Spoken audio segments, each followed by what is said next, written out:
visi atau punya goal ke depan, bagaimana kita bermanfaat bagi 10 juta, ya, apakah nanti 10 juta orang atau 10 juta komunitas, yang jelas kami bagaimana menebarkan manfaat sampai 10 juta manfaat. Nah, pada malam hari ini kita menghadirkan Presiden EMB yang tentunya seorang presiden ini sudah siap mengemban amanah dengan visi bagaimana EMB bisa mengumpulkan aset 6.000 triliun. Ya. Nah, ini tentu banyak makna di dalam visi itu.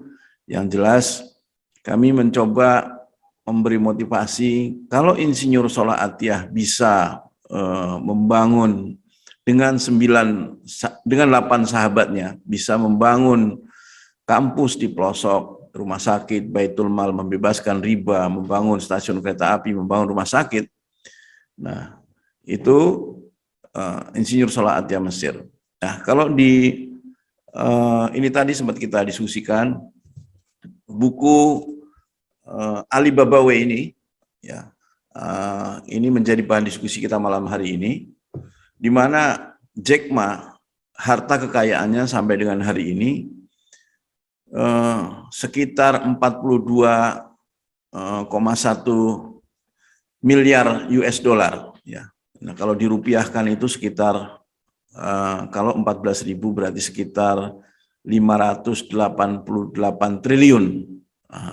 Ini luar biasa dari seorang Jack Ma, gitu ya. Nah, ini buku ini nanti suatu saat kita bedah lebih lanjut. Ini bagaimana rahasia sukses Alibaba menuju e-commerce nomor 1 di dunia, gitu ya. Nah, maka dalam goal setting EMB ini, ya, nanti paparannya Presiden EMB tentu kita tunggu. Nah, sambil saya sebagai katakan moderator akan membantu memandu supaya betul-betul goal setting ini pada malam hari ini bisa nanti akhirnya akan dituangkan dalam roadmap atau rencana strategis, gitu. Nah, barangkali itu dulu pengantarnya dari saya. Selanjutnya kita sambut Presiden MB kita, Kang Ali Ramdan Bastian, dengan takbir Allahu Akbar. Betul, Pak Presiden. Silakan di-on-kan dulu mic-nya, tadi belum on ini mic. Bismillahirrahmanirrahim. Assalamualaikum warahmatullahi wabarakatuh. Waalaikumsalam warahmatullahi wabarakatuh. Alhamdulillahilladzi nahmaduhu wa nasta'inuhu wa nastaghfiruh wa na'udzu billahi min syururi anfusina wa min sayyiati a'malina may yahdihillahu fala mudilla lahu wa may yudlil fala hadiya lahu. Asyhadu an la ilaha illallah wahdahu la syarika lahu wa asyhadu anna Muhammadan abduhu wa rasuluhu la nabiyya ba'da. Allahumma shalli ala sayyidina Muhammad wa ala ali sayyidina Muhammad. Alhamdulillahirabbil alamin. Segala puji milik Allah, senantiasa kita harus bersyukur pada Allah Subhanahu wa taala atas qudrat dan iradahnya.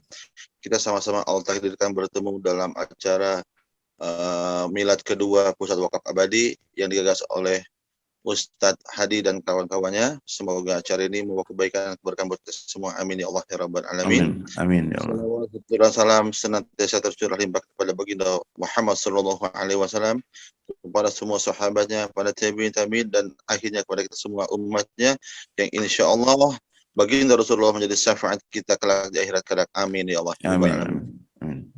Jadi pada kesempatan ini sedikit saja yang bisa saya sampaikan, karena mungkin nanti akan gantian kita sharing satu dan yang lain, brainstorming dengan satu dan yang lainnya, bahwa tujuan awal didirikannya EMB ini adalah wujud dari keprihatinan saya sendiri sebagai umat muslim yang prihatin terhadap ekonomi kebanyakan umat Islam yang rata-rata passionnya itu cuman puas menjadi seorang karyawan, menjadi seorang anak buah, pegawai negeri atau yang lain-lainnya.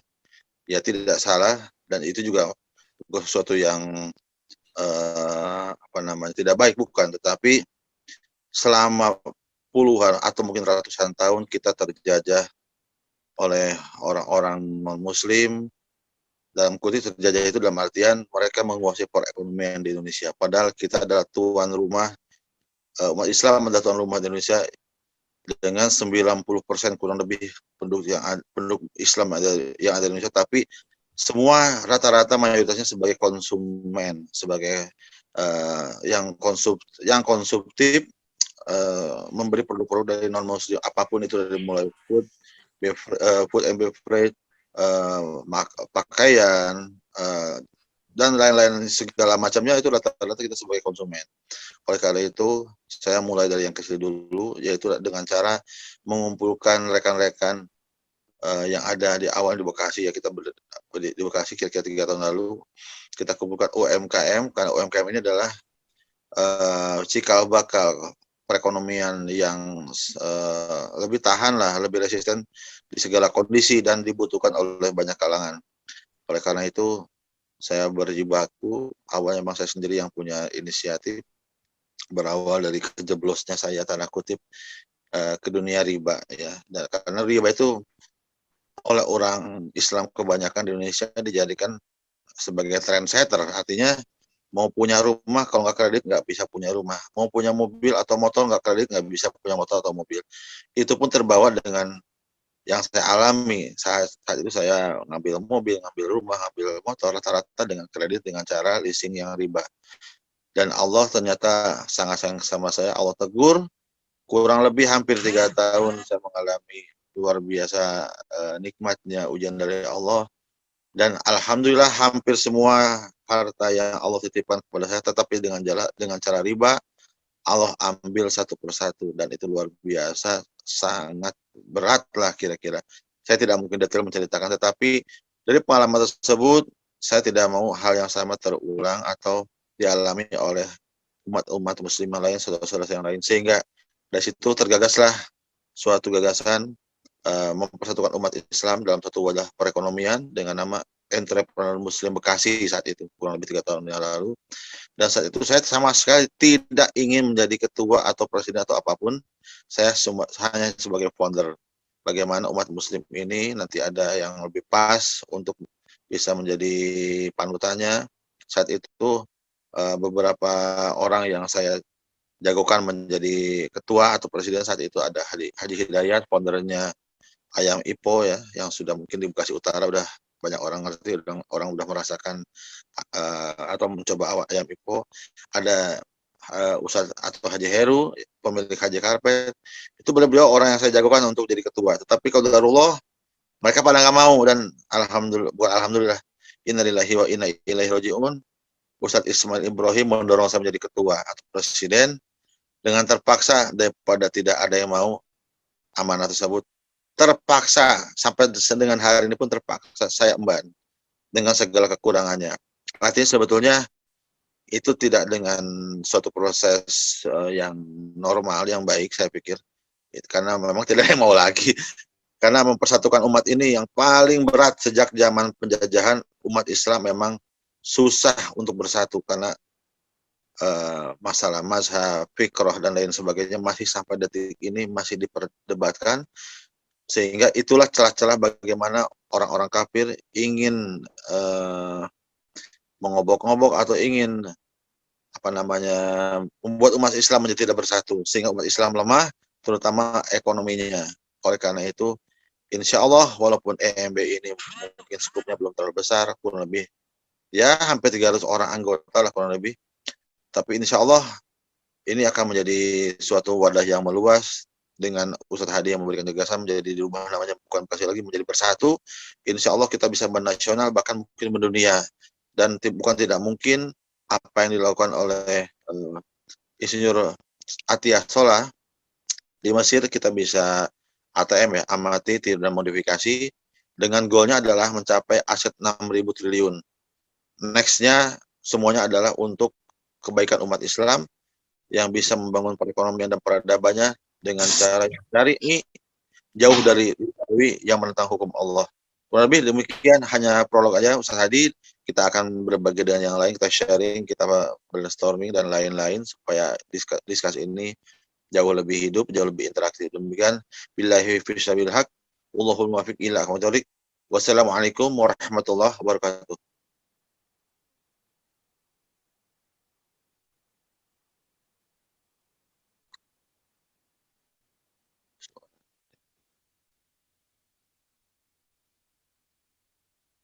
Suaranya nggak kedengar, Ustaz. Masih mute itu, masih mute anunya. Yes, ya, Dia, maaf. iya, good. Ya, ya, jazakallahu khair Pak Presiden MB yang telah memberikan perkenalan dan paparannya. Ya, insya Allah malam hari ini kita bagaimana supaya setiap yang hadir pada malam hari ini merasa memiliki, wah apa nih santri, wah air santri. Ada, Produk dari apa namanya pesantren Sidogiri. oh Ini iya, anak mengkonsumsi produk umat muslim. iya, itu Sidogiri sudah 50 triliun itu Pak Presiden. Insyaallah, Ya, barakallahu. ya. Jadi sedikit mungkin yang kita apa ya bahas atau kita kupas mengenai goal setting, tentu men-setting bagaimana tujuan tercapai di aset 6.000 triliun. Nah, ini ada kalimat yang menarik di buku Alibaba ini. Jadi keuangan mikro berbasis modal integritas. Nah, jadi kalau kita bahas di dalam Muslim itu, ya integritas kita pada agama ini tentu menjalankan sistem yang ada di dalamnya, ya. Jadi Allah sudah menyiapkan ada namanya zakat, infak, sedekah, wakaf. Nah, kalau ini dijalankan akan menjadi kekuatan finansial yang tangguh, apapun yang terjadi itu tidak akan goyah. Ini terbukti, ya. Mesir, ya, dengan Al-Azharnya terjadi krisis apapun tetap bisa memberikan beasiswa kepada mahasiswa Al-Azhar gitu ya. Nah, maka malam hari ini di goal setting ini kita mungkin akan lebih mengerucut seperti apa dari MB ini akan terbentuk unit-unit usaha yang akan menghasilkan aset 6.000 triliun. Nah, ini gambaran kami dari Pusat Wakaf Abadi, Pak Presiden. Ini saya contohkan begini. Beberapa waktu yang lalu kami bekerja sama dengan Arkademi, ya, salah satu perusahaan yang memberikan jasa training online. Nah, kemarin kita sempat diskusi dengan konsultan IT, kalau kita punya sendiri pusat training online yang berbasis Muslim dan di dalamnya katakan tetap tentunya berbayar gitu ya, berbayar dengan harga yang bisa kita variatif. Nah, itu bisa menjadi salah satu pendapatan daripada MB. Ya. Nah, itu modalnya kemarin kita kaji itu dengan website, dengan websitenya itu dimulai dari yang paling kecil, ya. Ada yang kisaran di 15 juta. Kita sudah bisa punya website yang kita isi dengan modul-modul training yang bisa kita langsung jual gitu. Ini salah satu. Nah, di situ di Arkademi itu ada yang sudah bisa mendapatkan pendapatan 125 juta per bulan gitu ya, lembaga-lembaga pendidikan ataupun pengusaha-pengusaha yang masuk ke dalam Arkademi itu. Nah, ini menarik barangkali yang bisa kita diskusikan sehingga nanti masukan dari para peserta Zoom malam hari ini memberi masukan.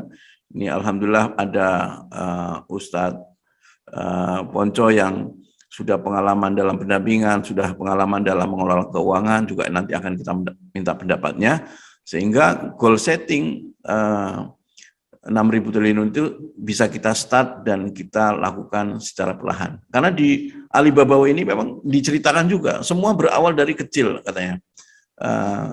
Small is beautiful gitu. Kecil itu adalah besar yang baru katanya.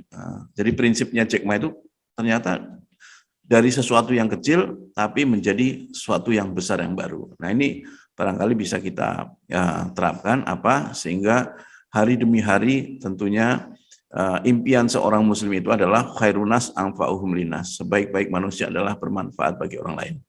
Nah, maka untuk lanjutan diskusi kita sambut dulu, kita minta pendapatnya Ustadz Ponco untuk memberikan masukannya. Pada Ustadz Tafadhol, Ustadz, boleh dihidupkan mic dan kameranya nanti supaya kita bisa mendengarkan masukan, nasihat, saran dari Pak Ustadz Poncol. Assalamualaikum Ustadz. Waalaikumsalam warahmatullahi wabarakatuh. Afan, lanjut dulu aja. Punten, ini masih apa? Anaknya masih ganti pempek dulu. Oh, Lanjut siap-siap. dulu, lanjut dulu. Ya, Iya. ya.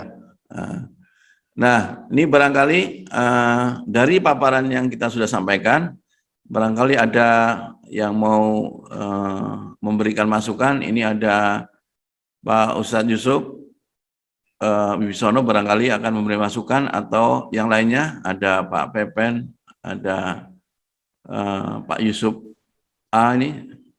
Silahkan, kami akan dengan senang hati supaya di sini ada Presiden Entrepreneur Bersatu bisa diakomodir apa masukan yang kira-kira akan menjadi goal setting menuju 6.000 triliun. Demikian, Pak Badul, silahkan yang mau menyampaikan atau bertanya bisa dihidupkan mic dan kameranya. Kami persilahkan. Mungkin Pak Haji Yusuf Wibisono, Pak Ustadz. Boleh? Pak Yusuf ini luar biasa, ini linknya Ya. internasional. Halo, Assalamualaikum Pak Ustadz Yusuf, silahkan. Baik. Assalamualaikum warahmatullahi wabarakatuh. Waalaikumsalam. Waalaikumsalam warahmatullahi wabarakatuh. Kami terima kasih kepada Pak Presiden, Pak Ustadz tadi. Ya. Saya sendiri memang anggota pasif dan memang saya mengikuti sejak awal. Pak Ustadz Ali itu membentuk bagaimana ibroh semangatnya untuk memperkuat komunitas umat. Dan waktu itu kita sempat kopdar pertama waktu di Grand Mall ya Pak Ustadz ya. Iya. Ada Pak Ustadz Heru, kan beliau itu satu kampung dengan saya dari Madiun Pak. Jadi saya ajak beliau untuk masuk ke sini. Terus Pak Ali sendiri juga punya network yang bagus. Beliau ajak Pak Ustadz Hidayat dari IPO. Dan kita sebenarnya punya beberapa potensi Pak dari komunitas muslim ini Pak. Yang saya lihat dari teman-teman, contoh aja yang di Bekasi Utara itu ada Ambulan Pintar Indonesia, itu Pak Ustadz Imron Pori itu sebenarnya bisa diajak masuk ke sini Pak. Beliau linknya cukup kuat. Bahkan terakhir beliau mewakafkan beberapa unit ambulans karena kita sekarang terdampak dengan pandemi ini Pak. Jadi mereka memberikan semacam fasilitas ambulans gratis. Alhamdulillah. Itu artinya beberapa teman atau beberapa relasi kita yang bisa kita jadikan kedepannya menjadi narasumber. Mungkin Siap. Hari ini Pak Haji Heru ataupun Pak Imron belum bisa hadir. Mungkin next time kita bisa ajak lagi Pak. Karena jujurnya tadi saya merasa terpacu dengan motivasi Pak Ustadz Ali. Jangan selamanya kita menjadi karyawan, tapi ada kali kita harus menjadi pengusaha dan membentuk lapangan kerja. Jadi sekarang motivasi saya kenapa saya selalu mengikuti dengan ajakan Pak Ustadz Ali, karena beliau itu orangnya juga terus saya pernah bertetangga sama beliau dan sampai sekarang pun hubungan kami baik-baik saja. Jadi saya melihat beliau itu salah satu imam saya Pak. Dia salah satu kiblat saya. Saya beliau salah satu kiblat saya Pak. Jadi saya bisa merasakan beliau sedih saya sedih, beliau senang saya ikut senang gitu Pak. Demikian ada sekedar satu dua patah kata dari saya Pak. Intinya saya ingin ikutin dan mengembangkan komunitas kita jauh lebih besar dan lebih maju di masa mendatang. Demikian Pak. Assalamualaikum warahmatullahi wabarakatuh. Waalaikumsalam warahmatullahi wabarakatuh. Jazakallah khair Pak Ustadz Yusuf. Nah, ini mungkin tadi yang kita mengerucut beberapa waktu yang lalu kan sebenarnya sudah hampir banyak yang memberikan list ya di grup EMB itu siap menyisihkan 10% keuntungan usahanya untuk mendukung EMB, program EMB. Ini menurut saya menarik. Tinggal nanti dibentuk akadnya seperti apa dan penggunaannya seperti apa. Nah, ini masukannya menurut Pak Yusuf, bagaimana Pak Yusuf mengenai hal ini gitu? Apakah langkah supaya usulan masukan dari para anggota MB ini bisa dieksekusi dengan baik dan tentunya tertib gitu? Kalau dari saya, selama tujuannya itu nawaitunya baik dan kita untuk kemajuan umat, itu oke-oke saja Pak. Cuman saya melihat sebenarnya ada beberapa potensi dari grup kita itu, beliau adalah pengusaha-pengusaha hebat, cuman masih pasif. Seperti kita lihat ada Dr. Tommy, ada lihat dari Prima itu pengusaha gorden yang di depan Polres itu Pak, tapi mereka memang pasif. Jadi gregetnya atau ibrohnya itu mungkin kita harus lebih jauh lagi gimana kita menggandeng semua umat di Bekasi, khususnya di Indonesia ini, supaya goal settingnya seperti Pak Ustaz tadi bilang 6.000 triliun itu insya Allah bisa tercapai. Gitu. Siap. Siap, atas jazakallahu khair atas dukungannya. Mungkin di sini juga ada Bu Nur Hasanah dari Lembaga Ekonomi Umat Leumat ya. Nah, ini bisa cerita Bu Nur mengenai peluang yang bisa diberikan kepada para pengusaha muslim, barangkali nanti bisa sinergi dengan EMB, karena gini Pak Presiden yang saya dengar, bagaimana Leumat ini mengajak kerjasama komunitas yang bisa buat DC gitu ya. DC itu seperti Hidro, Transmart gitu. Barangkali Mbak Nur bisa menyampaikan atau Bu Nur Hasanah, monitor Bu Nur. Iya Pak, Bismillahirrahmanirrahim. Assalamualaikum warahmatullahi wabarakatuh. Waalaikumsalam warahmatullahi wabarakatuh. Terima kasih sebelumnya sudah untuk mengundang saya di sini untuk mengenai kerjasama Leu. Memang kita ada mengenai pekerjasama DC untuk mewadahi warung-warung yang ada di perdesaan yang tidak terjangkau gitu ya. Nah itu Leu menyuplai barang ke warung-warung dari supplier gitu, dan untuk visi misi Leu itu adalah memutus rantai distribusi yang panjang dan harga terjangkau untuk terutama kalangan rakyat bawah gitu ya Pak ya, rakyat kecil gitu. Nah itu harga langsung lebih murah kita, jadi bisa lebih murah dari grosir gitu.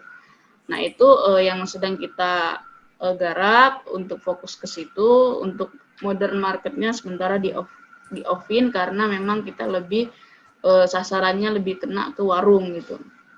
Nah untuk kerjasama DC ini pertama kalau misalnya kita mau menyuplai barang kan harus ada tempat transit barang gitu ya untuk satu kabupaten gitu. Nah itu nanti pihak supplier yang kita hubungin seperti Mayora, Indofood, Unilever. Nah itu nanti kita butuh gudang atau distribution center, menaruh barang, nanti dari gudang tersebut baru disalurkan ke warung-warung, baik dari truk, pakai menggunakan truk atau motor yang tidak terjangkau dengan pick up atau menggunakan pick up gitu. Itu sistem distribusinya. Jadi langsung dari supplier datang barang nanti dikelola oleh DC. DC ini adalah mitra kita gitu Pak. Mitra kita yang akan menyalurkan ke warung-warung yang sudah terintegrasi oleh aplikasi. Warung jadi tidak perlu untuk ke DC, warung tidak perlu untuk capek-capek biaya ongkirnya, kita sudah free ongkir gitu. Dia tinggal aplikasinya aja dan langsung bisa memesan apa yang sesuai keinginan warung gitu. Karena kan warung tidak sama kebutuhannya gitu. Itu Pak dari untuk Leu. Iya. Mungkin ada gambaran perlu modal berapa itu untuk mendirikan DC di Kabupaten, Bu Nur? Untuk modal Pak, modalnya itu adalah karena kita belajar dari sebelumnya belum ada deposit ya, istilah deposit, kita masih gratis. Tapi setelah banyak penyalahgunaan, uang itu kan ada yang cash, ada yang tidak transfer gitu kan, karena kan kita masih mengalami namanya di daerah ya. Warung-warung itu apalagi ibu-ibu kan, bapak-bapak yang jaga warungnya kan ada yang ngerti teknologi, ada yang enggak. Itulah tantangan kita untuk mereka memahami gitu ya. Nah banyak uang itu disalahgunakan oleh pihak DC gitu Pak. Jadi misalnya dia tidak transfer langsung ke pusat gitu. Misalnya kan kita perjanjiannya paling lama itu esok hari harus sudah transfer gitu uang tersebut. Misalnya ada 10 juta harus transfer ke rekening perusahaan di mana nanti dikasih rekeningnya gitu. Tetapi kebanyakan disalahgunakan, akhirnya sekitar 60 juta, baik 70 juta itu tidak distorkan dan tidak bisa bertanggung jawab atas dana tersebut gitu. Nah, akhirnya kita buat sistem deposit sebesar 100 juta, Pak. Itu ketika tidak ada masalah nanti mau bos, maka 100 jutanya akan diberikan. Mohon yang ini di-off-kan. Modalnya tempat 300 meter, terus armada, karyawan.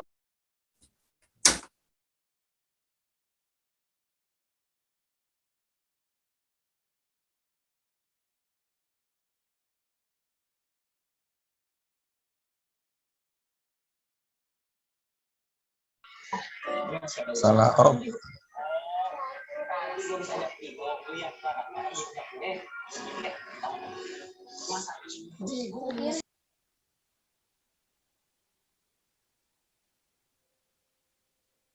Halo?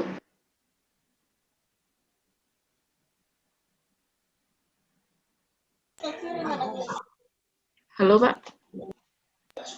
Ya, Bu Nur, lanjut, Bu.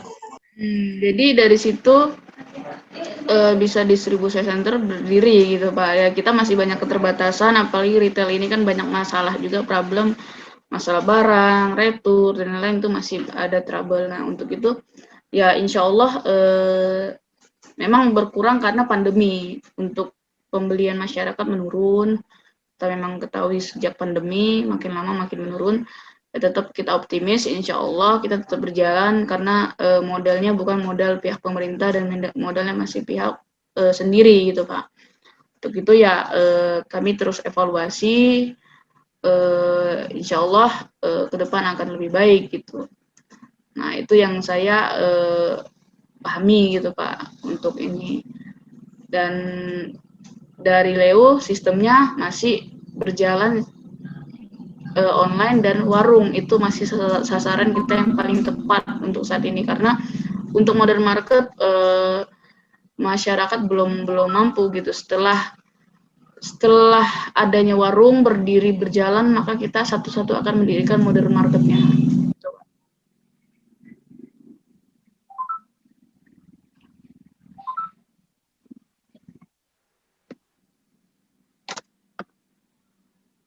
Halo, Pak.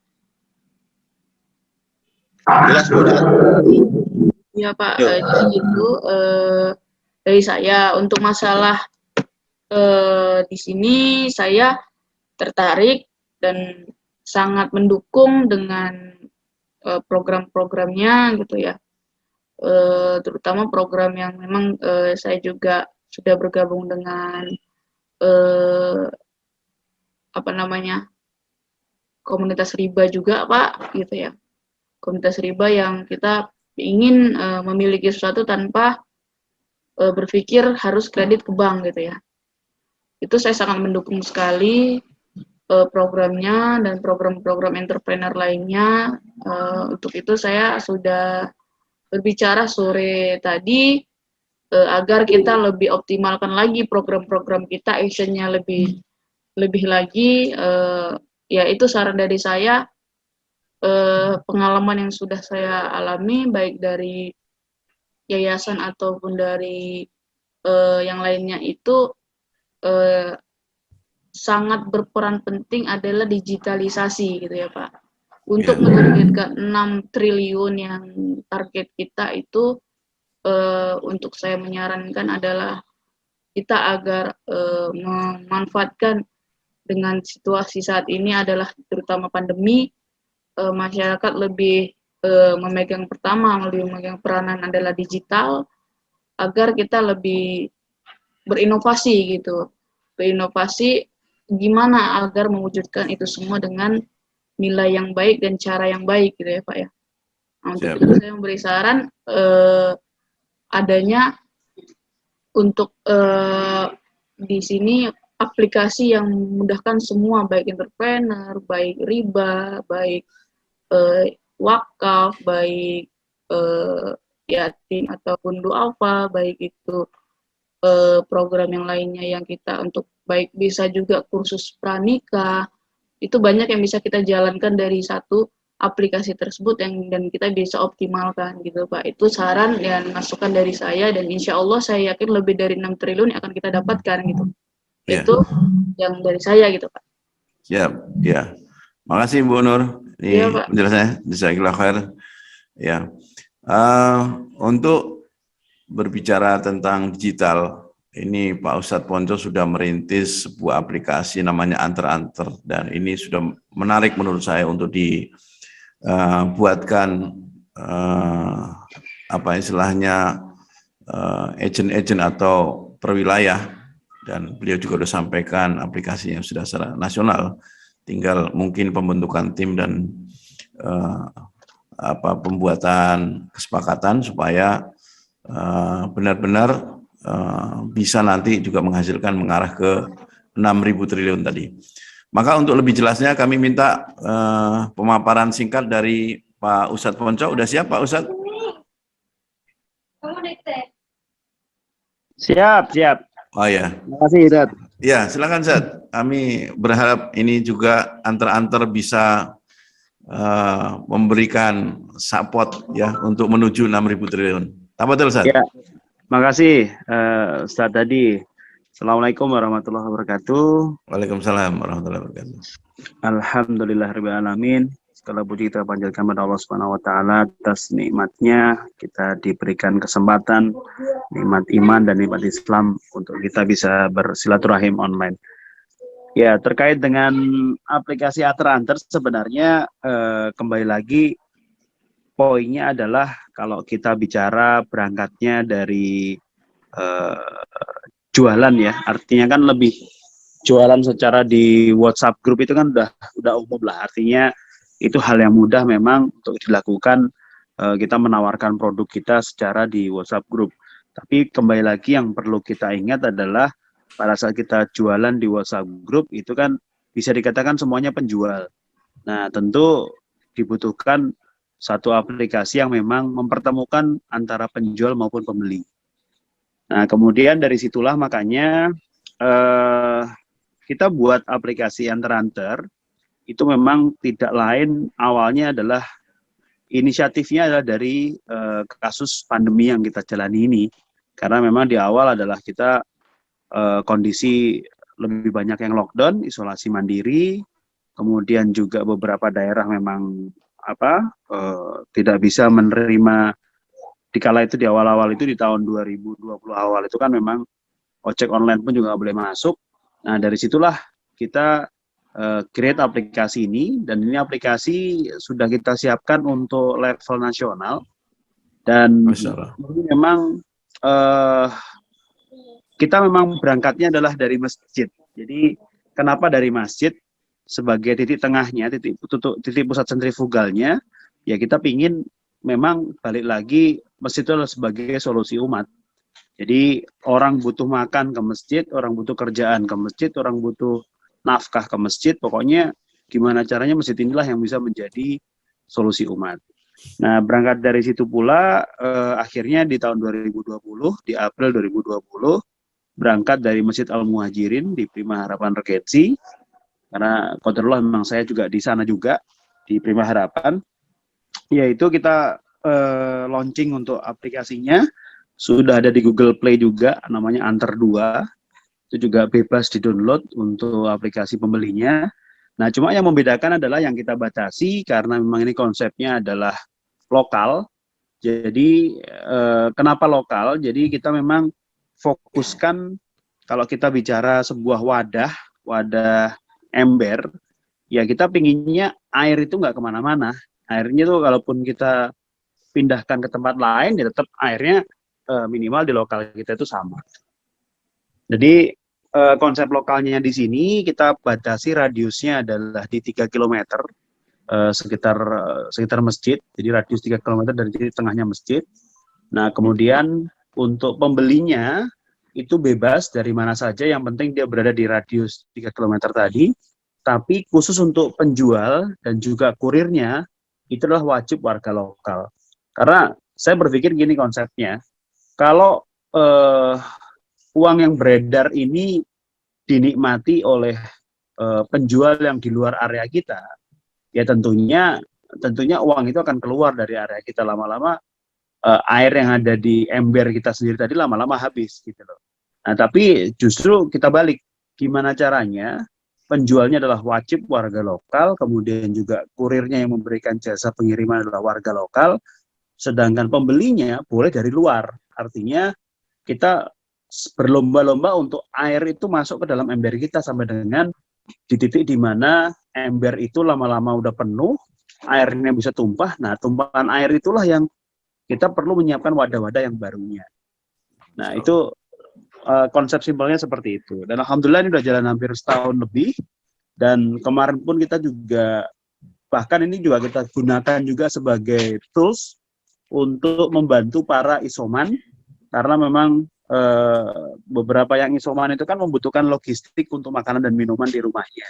Yeah. Nah, itu kan sangat sulit, walaupun RT yang memanage segala macam kan seleranya beda-beda. Sedangkan kalau kita bicara orang sakit di rumah kan pengennya makannya aneh-aneh nih gitu kan. Makanya kita juga punya gerakan yang dari kita oleh kita untuk kita. Jadi kita jalankan social movement untuk sedekah, di mana kita berbagi dengan sesama orang yang isoman, bebas melakukan order di antar-antar.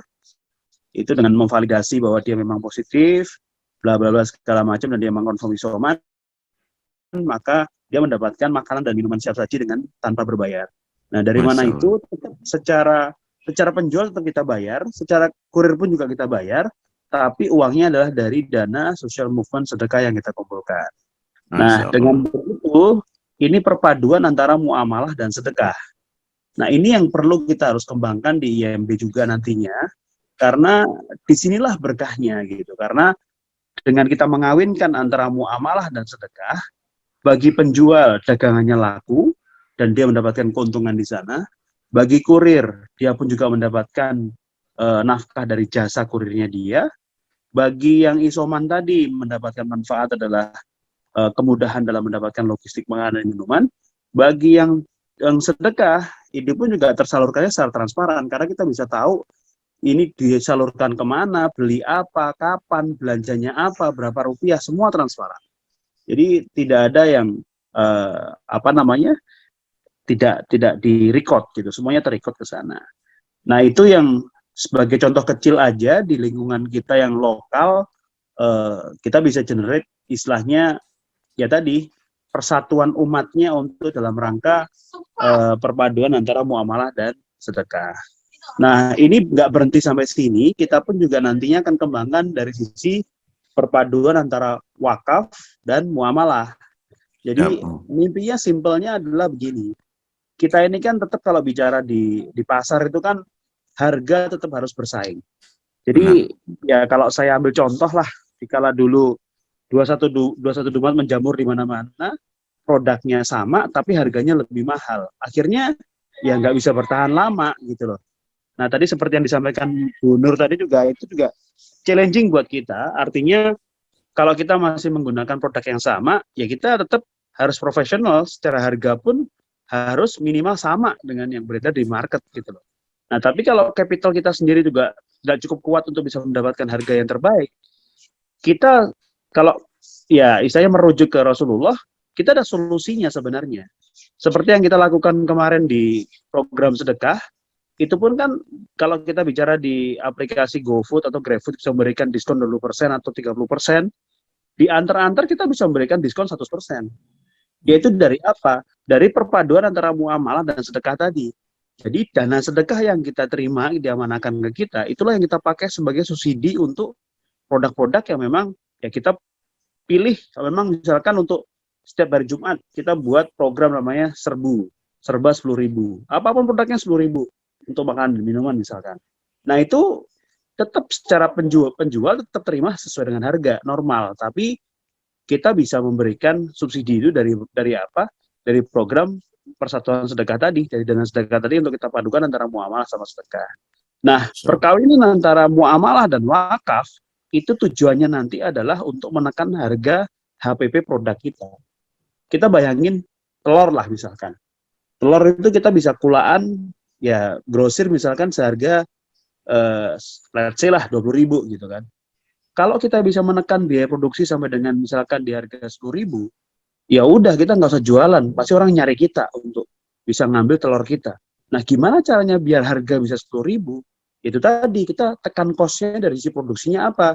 Misal tanah buat kandangnya itu adalah wakaf.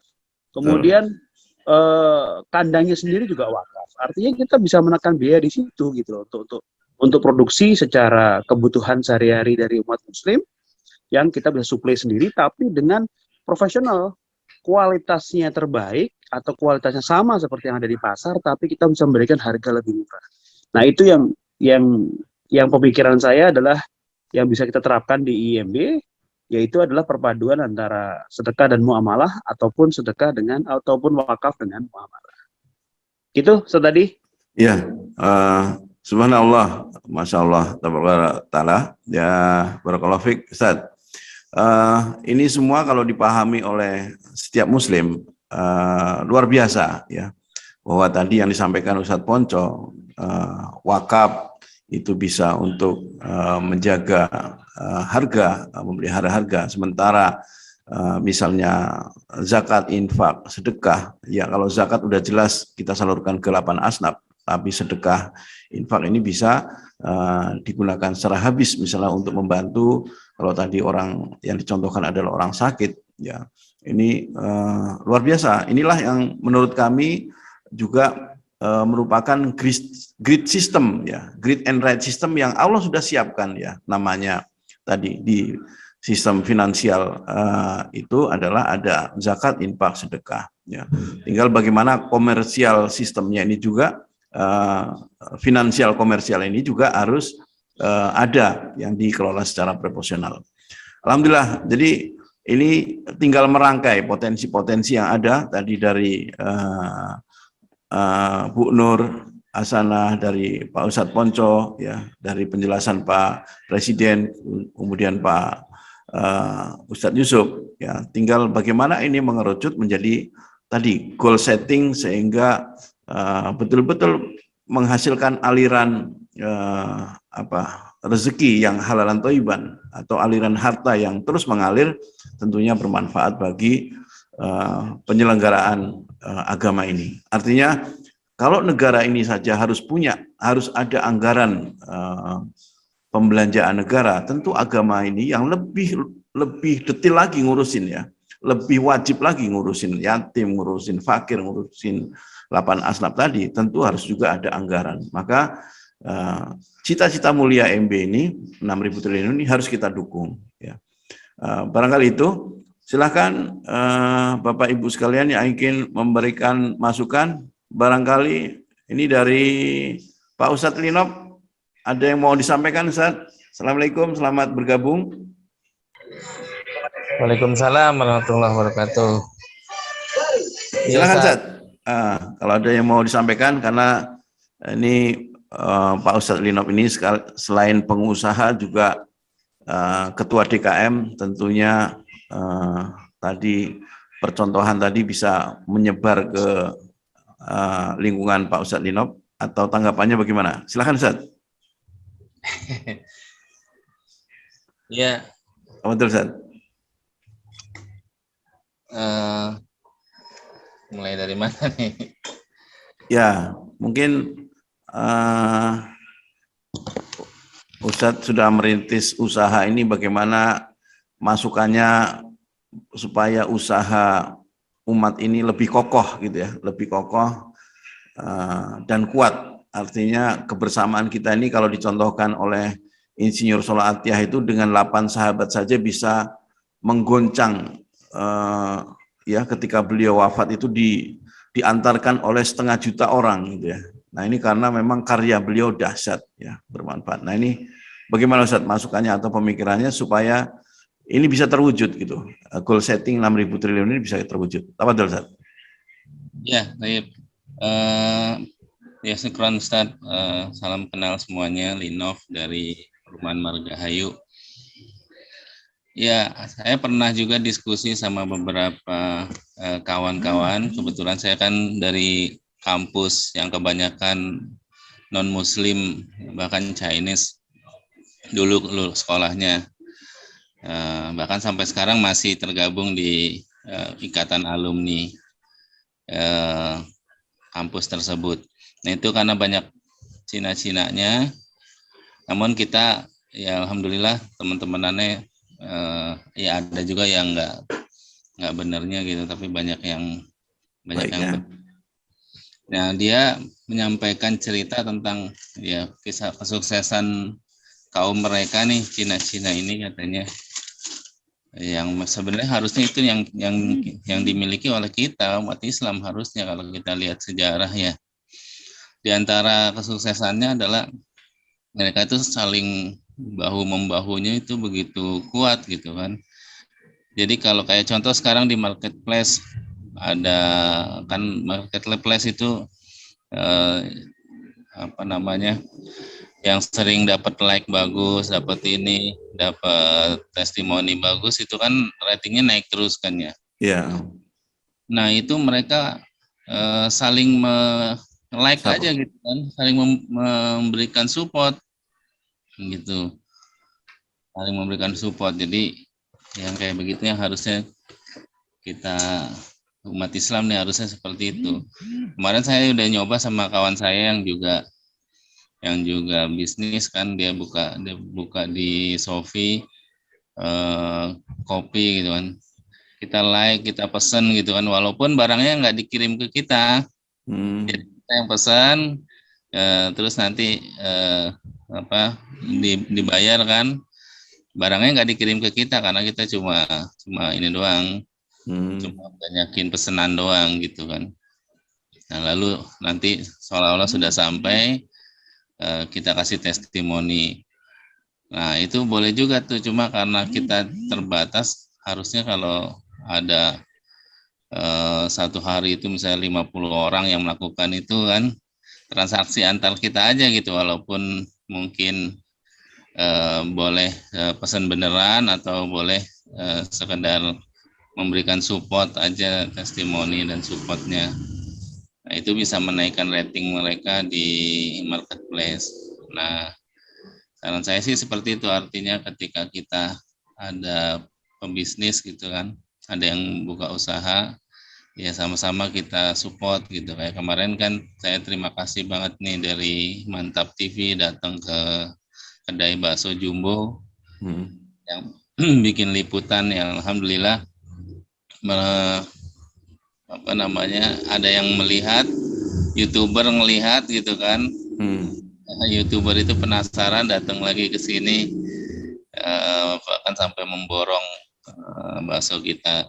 Alhamdulillah. Dan dari keberkahan dari sebuah jamaah, insya Allah sih menurut saya seperti itu. Begitu Ustaz. Ya. Baik, jazakallahu khair Pak Ustaz Linov. Ya. Di sini ada Bu Emai Siti Mariah dari Kuningan. Ini barangkali bisa memberikan pandangannya. Ibu, Assalamualaikum. Bisa memberikan perkenalan sekaligus apa pandangannya, supportnya untuk kegiatan kita. Tafadhol, Ibu. Oh iya, Assalamualaikum warahmatullahi wabarakatuh. Waalaikumsalam warahmatullahi wabarakatuh. Ya, terima kasih atas kesempatannya dan terima kasih pula mungkin undangannya ya. Saya mengenal beliau baru dari salah satu grup yang saya juga melihat profilnya dan sangat tertarik gitu ya tentang visi misinya gitu yang sedang apa istilahnya yang sedang dijalankan gitu ya. Kebetulan saya juga dulu pernah kebetulan ada wakaf musola ya yang memang sama sih masyarakat di kita itu di Kuningan, saya kebetulan ya lokasinya. Ya memang bergelut dengan dunia riba gitu ya, kayaknya sudah merata gitu ya. Nah, saya mencoba dari musola wakaf saya, orang tua saya ya, orang ibu bapak mertua sebetulnya, yang membuat baitul mal lah kecil-kecilan waktu itu gitu ya, berusaha membantu gitu ya untuk pedagang-pedagang kecil yang memang akhirnya terjebak pada dunia dunia ribawi gitu ya. Nah, cuman memang beriring waktu ya memang tantangan itu selalu ada ya, dan pada akhirnya memang betul sih kekuatan jamaah itu jauh lebih penting, jauh lebih menguatkan, termasuk juga kekuatan modal gitu ya. Ya modal itu tidak hanya finansial walaupun itu juga sangat vital ya, tapi memang itu salah satunya gitu ya yang bisa menguatkan gitu. Ya saya juga sudah istilahnya kerjasama lah gitu ya dengan BMT yang ada di sekitar gitu ya, namun memang terkadang lembaga-lembaga itu ada juga yang hanya syariah luarnya gitu ya, pada akhirnya di dalamnya masih prakteknya terkadang sama seperti konvensional gitu ya. Jadi memang saya betul-betul ingin ya, karena saya juga sama, mungkin tadi kalau sambutannya dari ini ya Bapak Presidennya ya di sini ya, beliau juga sama gitu ya. Tapi mungkin beliau karena di kota ya, kalau saya di daerah gitu ya, mungkin ininya kendalanya lebih besar kalau di kota besar gitu ya mungkin ininya. Cuman kalau saya ya intinya mungkin visi misinya sama gitu. Saya juga karena dulu sama pernah terjerat dunia seperti itu, apalagi saya sebagai guru honorer gitu ya, tentu ya tiada lain ya, banyak sekali gitu ya yang pada akhirnya rekan-rekan kita juga terjerat pada hal-hal seperti itu. Maka ya bagaimana ingin keluar dari itu gitu ya, dari mulai diri saya, keluarga saya, tetangga, bahkan mungkin teman-teman di sekolah, di madrasah gitu ya juga, semua lah itu ingin sekali saya juga bisa bermanfaat ya, membantu keluar dari krisis itu gitu. Nah mungkin itu sih yang bisa menyatukan saya ketertarikan. Mungkin untuk lain-lainnya saya belum paham ya tentang program ini, mungkin saya lebih banyak menyimak ke depannya. Itu aja, terima kasih. Assalamualaikum warahmatullahi wabarakatuh. Waalaikumsalam warahmatullahi wabarakatuh. Waalaikumsalam warahmatullahi wabarakatuh. Jazakillah khair Ibu Siti. Jadi mungkin sedikit saya tambahkan, memang Pusat Wakaf Abadi ini adalah salah satu unit daripada kegiatan yang induk organisasinya adalah Perkumpulan Masyarakat Peduli Pangan Halal Thayyib. Nah ini memang perlu saya sampaikan semuanya yang hadir pada malam hari ini. Kita memang ketika dulu di awal itu ada sebuah penelitian dari teman-teman kita yang berkecimpung di Islamic Medicine atau di Tibu Nabawi ya, kesehatan Islam gitu. Nah itu disampaikan begini, orang sudah menjalankan misalnya bekam, sudah menggunakan herbal, sudah menjalankan sunnah, tetapi kenapa masih ada penyakit gitu ya. Nah itu ternyata setelah diteliti, sumber makanan kita ini ada yang halal tapi tidak thayyib gitu. Jadi kalau kita contohkan misalnya beras itu kalau di budidayanya enggak secara baik ya, misalnya kandungan residu pestisidanya terlalu tinggi, bahkan kalau kita setelah paham modalnya dari riba, tanah sengketa, itu sebenarnya menghasilkan produk makanan yang tidak memenuhi standar halal thayyiban menurut para ulama salaf dulu gitu ya, menurut Rasulullah, para sahabat dan ulama salaf.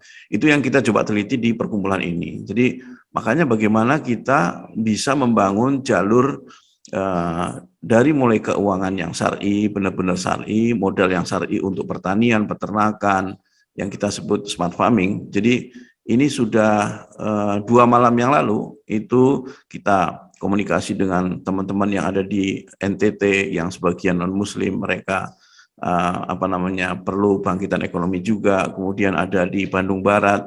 Ini kita sampaikan bagaimana kita membangun ekosistem pangan yang halal thayyiban dari hulu sampai ke hilir, sampai ke meja makan kita benar-benar memenuhi standar halal thayyiban, bukan hanya zatnya saja, tapi dari cara mencarinya, cara produksinya. Ini yang menurut saya ini adalah amanah yang ada dalam Al-Quran, Al-Baqarah 168 gitu. Nah, mungkin itu sedikit penjelasan dari kami ya. Jadi kegiatan kami ini salah satu penopangnya adalah memang wakaf abadi. Jadi anggota-anggota kita ini dengan ikhlas, kecil memang hanya Rp2.000 per hari gitu ya. Dan itu pun anggota kita belum banyak, member kita yang istiqomah menyediakan wakafnya 2.000 per hari, ada yang bulanan 60.000 per hari, ada yang tahunan 730.000 per hari. Tapi ini menjadi spirit kita ya, menjadi spirit kita untuk kita berkarya. Setelah kita misalnya disupport, kita juga berusaha memberikan support gitu, apa yang kita miliki. Nah, alhamdulillah kita di sini ada kita bangun perpustakaan Utsman bin Affan sebagai pusat literasi supaya teman-teman atau sahabat-sahabat kita, saudara-saudara kita sesama muslim, jangan lagi kita berdebat. Kalau kita diskusi, literasinya kita jelas referensinya, kitab apa, buku apa yang di sini. Nah, sampai ketemu betul-betul kita ukhuwah kita terjaga, iman kita terjaga, akidah kita terjaga, sehingga bagaimana terbangun peradaban seperti yang dibangun oleh Rasulullah di Madinah ya. Kaum Ansor dan Muhajirin betul-betul menjadi saudara karena Allah ya. Masjid sebagai pusat kegiatan, tadi Ustadz Fadl sudah sampaikan bagaimana masjid juga bersinergi dengan muamalah ya. Ini sangat menarik, tinggal merangkai. Nanti kami akan coba ya dalam seminggu ini terus merangkai sehingga terjadi titik-titik simpul yang bisa saling menguatkan, sehingga kita semakin menyatu hatinya, semakin juga menyatu kesatuan amal gitu. Barangkali itu Bu Siti ya. Jadi semangat kita tadi menyediakan pangan halal thayyiban bagi umat, tentunya bukan hanya zatnya tapi juga transaksi keuangannya. Ya. Alhamdulillah saya sudah pelajari itu sistem jaminan halalnya MUI, saya sudah pelatihan auditor, saya sudah pelatihan penyelia, maka kami ditambah lagi literasi dengan para ulama yang tadi memperhatikan betul halalan thayyibannya. Demikian, silahkan kalau ada yang mau, atau Pak Presiden kembali ada yang mau menanggapi tentang potensi-potensi yang sudah disampaikan oleh anggota di peserta malam ini. Tafadhol Pak Presiden. Jadi gini ya Ustaz Hadi, problem terbesar umat Islam saat ini adalah di persatuan. Itu menurut Anda pribadi ya. Ini subjektif lah Anda pikir. Jadi sejak sebelum kemerdekaan hingga sekarang, umat muslim ini agak sulit untuk dipersatukan, terutama dalam hal membangun perekonomian. Contoh tadi Pak Aldinov informasi non muslim bagaimana mereka bersatu padu untuk membesarkan market rekannya. Nah, contoh aja gini paling real nih. Antum, mungkin juga Anda juga dan beberapa rekan yang lain berjibaku bagaimana membangun ekonomi umat. Tapi yang lain yang kita woro-woronya, ya responnya kurang. Contohnya sekarang undangan luar biasa, acaranya luar biasa. Tapi yang daftar berapa orang? Gak nyampe 10 orang pun nggak ada. Artinya ini kita mungkin mimpi 6.000 triliun bagus, nggak ada masalah, sangat bagus. Tetapi sekarang PR yang utama adalah bagaimana umat ini punya giroh yang tadi seperti Haji Yusuf bilang, girohnya itu tumbuh gitu, supaya kita tuh betul-betul bersatu membangun suatu peradaban ekonomi yang berbeda dengan yang konvensional, sehingga kita kuat walaupun anggota EMB belum ada ribuan, mungkin sekitar 300 orangan kurang lebih, tapi kalau girohnya bagus, kekuatan persatuannya bagus, muamalahnya bagus, bersatu, pasti akan menjadi sesuatu yang akan dipandang oleh umat non-muslim lain yang di perekonomian. Tapi kalau sekarang kita mau Zoom dengan acara yang luar biasa, yang daftar pun tiap hari woro-woro cuma 6 orang, 7 orang gitu. Bahkan nggak cuma di grup PMB, sebar ke yang lain pun nggak nyampe puluhan. ini buat Anda prihatin. Ada Iya. apa dengan umat muslim gitu loh. Kok Iya, iya. susah benar dipersatukan gitu loh. Iya, Kadang-kadang kita hopeless. Ini mesti bagaimana gitu untuk mempersatukan gitu. Iya. Nah, kira-kira itu aja mungkin PR terbesar saat ini bukan untuk membangun perekonomian tapi mempersatukan umat muslim dulu. Iya. Itu kurang lebih seperti itu. Ya, syukran Pak Presiden. Jadi mungkin sedikit saya tanggapi beberapa malam kemarin ya kita bahas tentang dulu ketika Rasulullah sebelum hijrah ke Madinah itu kan di Madinah itu kaum Aus dan Hazrat perang saudara gitu ya, sehingga tokoh dari kedua suku itu datang ke Rasulullah supaya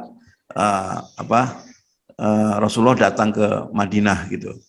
Tapi setelah 3 tahun berturut-turut belum datang ke Madinah, setelah turun ayat perintah hijrah baru hijrah. Nah di situ kan disadarkan oleh Rasulullah bahwa dalam perang saudara ini yang untung siapa? Itu kan dibuka cara berpikirnya. Ya, kaum Aus, Hazrat nih saudara tapi perang, sehingga Pak Yahudi itu jual senjata ke Aus, jual senjata ke kaum Hazrat. Yang untung ya Yahudinya gitu kan, jual sumber pangan juga ke Aus dan Hazrat gitu, sehingga ekonomi Yahudi yang kuat. Ya. Setelah disadarkan oleh Rasulullah, alhamdulillah itu kaum Aus dan Hazrat bersatu gitu ya, bahkan bersaudara dengan kaum Ansor. Nah, inilah mungkin yang perlu kita bedah, mungkin dimulai dari semua yang hadir pada malam hari ini, kesadaran bahwa kita nih sebenarnya ya punya musuh gitu ya, musuh yang mungkin ada dalam diri kita, nafsu ya, ego, kemudian ada lagi setan yang tidak kelihatan, yang bahaya justru malah setan yang berwujud manusia kan gitu kan. Nah ini yang harus kita fokus bahwa kita ini punya musuh gitu, maka perlunya kita bersatu untuk menghalau atau menjadi pemenang lah gitu. Dan kita prinsipnya adalah fastabiqul khairat. Barangkali itu jawaban yang menurut saya harus disadarkan mulai dari yang hadir pada malam hari ini. Ini kurang lebih ada sekitar 19 orang. Ini kita bisa menyatukan hati. Dengan adanya acara ini semakin menyatu hati, kita punya visi yang sama, punya misi yang sama, punya tujuan yang sama. Nah, kalau goal setting kita malam hari ini kita cerita 6.000 triliun, itu ya bagaimana supaya ini bisa terwujud. Artinya kalau setiap orang punya impian ya, kemudian kita bangun keyakinan itu bersamaan, saya pikir hadir. Nah, tadi saya lupa Bu Siti, jadi kalau saya sudah meyakini karena background saya sarjana pertanian ya. Jadi keberkahan Allah menitipkan keberkahan itu ada saatnya lewat pertanian. Jadi pertanian itu begini maksudnya. Ada orang yang bisa panen lebih dari perkiraan orang lainnya.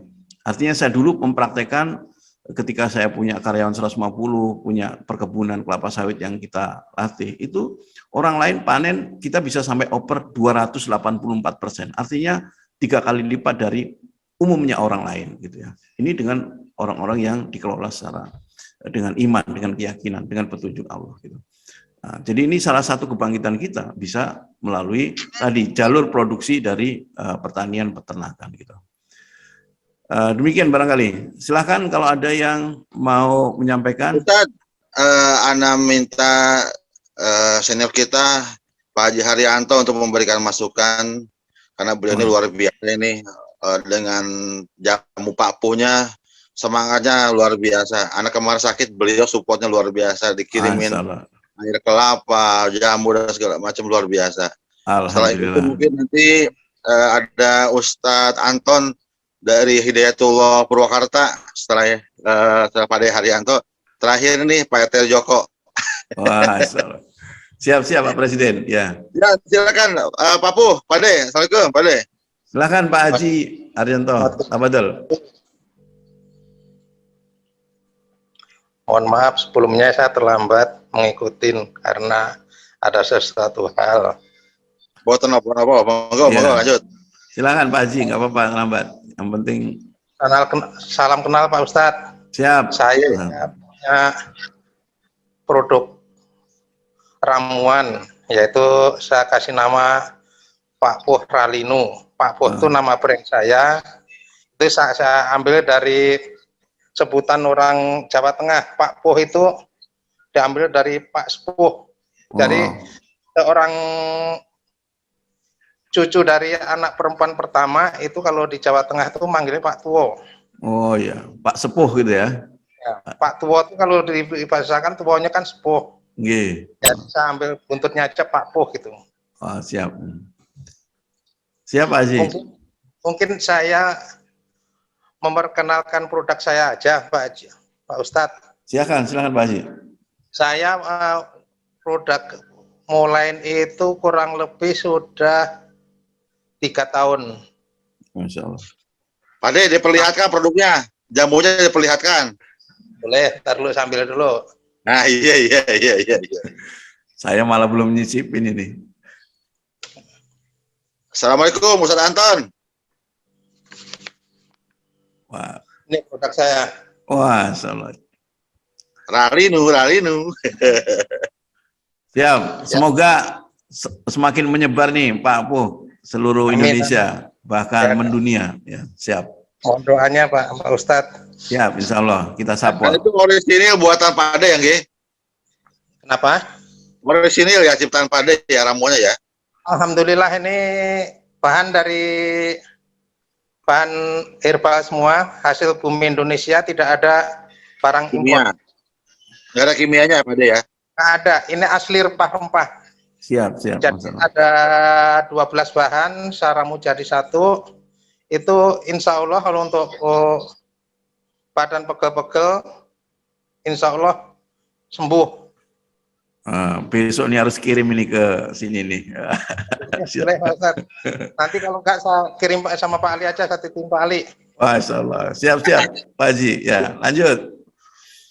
Ini produknya Pak Haji, mau tanya. Kalau produksi per hari kira-kira bisa ya? Kalau tadi kan kaitannya dengan antar Pak Ustadz Ponco, itu kita siap untuk buka layanan pemasaran nasional gitu kan. Nah, boleh? Ini produksinya ya. Gimana Pak De?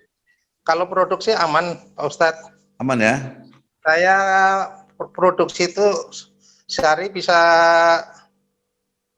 kalau tergantung bahan siap itu bisa 50 pack siap sehari. 50 pack itu berapa? Oh, 50 pack ya? Oh, siap. Ya, 1 packnya itu kan isinya saset. Oh, gitu. Jadi 5 saset dalam 1 pack. Siap. Ya. Insya Allah siap ya untuk. Berarti. Nah, Pak Haji siap untuk mensupport bagaimana supaya EMB ini punya aset 6.000 triliun Pak Haji. Insya Allah saya siap. Siap. Wah, siap. Alhamdulillah. Ya. Ya, kami doakan Pak Haji. Ya, semoga barokah terus dan semakin luas. Ya, amin. Baik. Aja, Pak Ustaz. Siap. Jazakallahu khair. Ya, Pak Haji. Ini sesuai permintaan Pak Presiden kita. Ini Pak Ustadz Joko Nur Hadi. Kami persilakan untuk Ustadz Anton dulu nih dari Purwakarta. Monggo. Wah, ini Ustadz Anton ahli mesin ini, bisa cerita bagaimana mesin apa saja yang bisa kita produksi. Ya. Apa dulu Ustaz? Purwakarta, silakan berbicara. Iya, Masya Allah. Allahu Akbar. Apa dulu Ustadz Anton? Suaranya nggak kedengeran Ustaz. Suara siapa nih? Oh ya, Ustadz Anton. Ustadz Anton suaranya hilang. Belum terdengar. Mungkin speakernya problem itu. Malah hilang orangnya. Hanya handsfree-nya itu. Jangan pakai handsfree, Ustaz. Dulu aja. Assalamualaikum. Nah, jelas. Clear. Ya. Masya Allah. Barakallahu Ustaz. Tafadhol. Salam warahmatullahi wabarakatuh. Afwan, ini baru gabung tadi, ada ini sedikit sana kemari. Purwakarta aman? Alhamdulillah aman. Kalau kita kan di bidang engineering ya, Ustaz ya. Ya. Betul. Mantap Ustadz Ali, Ustadz Haryanto dan seterusnya ini ya. Kalau kita insya Allah kalau untuk pembuatan mesin dan pemeliharaan mesin industri insya Allah bisa gitu. Termasuk diantaranya mesin SPM. Jadi spesial produksi mesin yang orang lain nggak bisa buat, misalkan inputnya apa, outputnya apa gitu. Insya Allah bisa dibuat. Pernah buat. Masya Ya, Allah. Insya Allah bisa dibuatkan apapun di mesinnya. Cuman yang agak berat mesin ini mesin untuk pengobatan yang berat saya. Untuk pengobatan penyakit penyempitan pembuluh dompet. Repot saya. Mesin pengobatan penyempitan pembuluh dompet itu repot saya buatnya. Pembuluh dompet? Iya. Iya. Itu paling sementara informasinya belum. Ada yang saya tanya saat ini, Ustadz Anton. Jadi ini kan kita diserang oleh produk-produk mesin dari Cina, gitu ya. Dengan harga yang murah, cuman kadang-kadang, mohon maaf, saya mesin ini aja ya, mesin packing ya, packing seller gitu ya. Itu saya sudah beli itu berapa kali? Itu 5 kali nggak usah lah. Ya harganya walaupun kisaran 2 juta gitu, tapi itu bagi saya tuh wah ini gimana nih mesin aja sampai mesin seperti ini aja kita harus beli dari Cina gitu.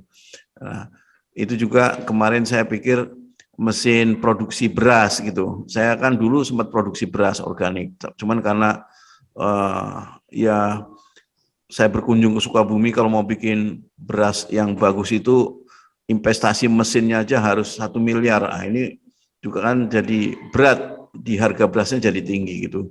Nah, maksudnya sementara ada mesin dari Cina yang 4 juta saja sudah dapat gitu. Nah, ini tanggapannya Pak Ustadz, bagaimana supaya mesin kita ini juga bersaing dan menghasilkan tadi kualitas produk yang bagus gitu. Kalau untuk mesin Cina emang ada plus minus ya Ustadz. Oh, gitu karena mereka tuh memang bahannya juga murah, kemudian disupport sama bank-bank mereka yang rendah bunganya untuk para pengusaha di sana. Saya berapa kali mengalami ketika bersaing dengan mesin Cina saya kalah. Karena harga raw materialnya itu sudah melebihi harga mesinnya begitu. Berapa kali saya gereng-gereng kepala. Tapi barangkali ini memang untuk mesin Cina emang ini hampir kebanyakan paling bawah ininya kualitinya ya. Yang pasti yang paling bagus ya Eropa, kemudian Amerika, Jepang, Taiwan, baru ke Cina. Gitu.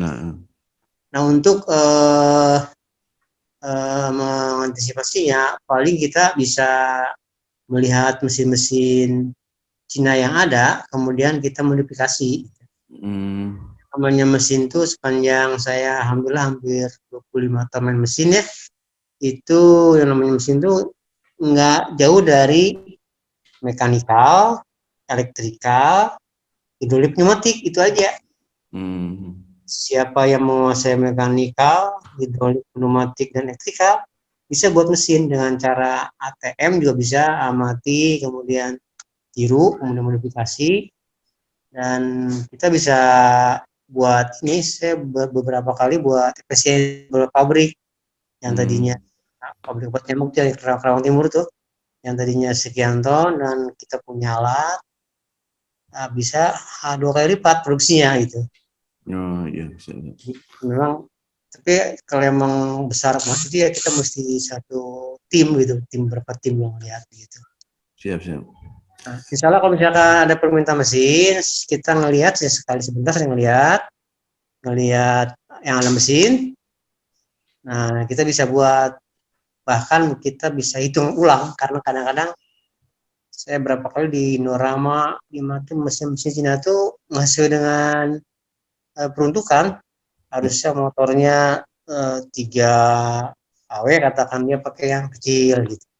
Oh, siap. Ternyata hasilnya begitu. Siap, insya Allah kalau misalkan ada prospek kita. Ya. Artinya Ustadz Anton siap ya untuk mensupport bagaimana supaya EMB ini punya aset 6.000 triliun, Ustadz? Insya Allah siap, insya Allah. Dengan ilmunya Ustadz nanti kan menghasilkan karya, dari karya itulah akan mensupport bagaimana menghasilkan 6.000 triliun. Insya Allah Ustadz ya? Ya, siap, insya Allah. Luar biasa, ini tadi sudah banyak yang komitmen support ini. Pak Presiden harus semangat ini gitu. Ya. Baik, jazakallah khair Pak Ustadz Anton. Luar biasa nih. Kita belum ketemu langsung, tapi ini sudah langsung mengudara bisa ketemu silaturahmi. Masya Allah. Baik, kita sambung Ustadz Joko. Tadi permintaan. Pak Teh Joko. Silakan memberikan supportnya untuk goal setting kita EMB menembus 6.000 triliun. Tafadhol Ustaz. Assalamualaikum warahmatullahi wabarakatuh. Waalaikumsalam warahmatullahi wabarakatuh. Salam kenal semua Pak Ustadz. Di sini saya ini tetangganya Pak Di Haryanto, Pak Ali sama Pak Punjo. Jadi satu grup prima hadir semua ini di sini. Oh, iya. Boleh dibuka kameranya Pak Ustadz. Nah ini kebetulan ini Pak, maaf ini saya kan lagi perjalanan nih. Oh gitu. Oh gitu ya. Oh ya udah, oke lanjut. Piamanilah. Kegiatan yang di EMB kita support Pak. Alhamdulillah. Muslim kita harus bersatu. Siap. Bagaimanapun caranya. Memang salah satu kendala kita itu ya nggak di sini nggak di sana, ya boleh dikatakan Muslim itu ya susah. Iya. Jadiin satunya gitu Ustaz. Mungkin ya masing-masing individu kadang kan pemikirannya lain-lain gitu kan. Iya. Jadi mungkin ada yang pro, ada yang enggak. Itu ya istilahnya lumrah dalam suatu organisasi, pasti ada kan yang model-model kayak gitu. Jadi ya intinya sih ya itu tadi PR besar juga emang apa tadi 600 triliun. 600 triliun ya Ustaz ya. 6.000 Ustaz, 6.000 triliun. 6.000 triliun. Suaranya kecil nih Ustaz. 6.000 triliun Ustaz, insyaallah. Ini barusan ada telepon masuk, suaranya jadi kecil. Oh iya, ngefek dia kalau telepon. Halo, beneran Pak? Iya. Lanjut Pak Ustaz Joko. Halo.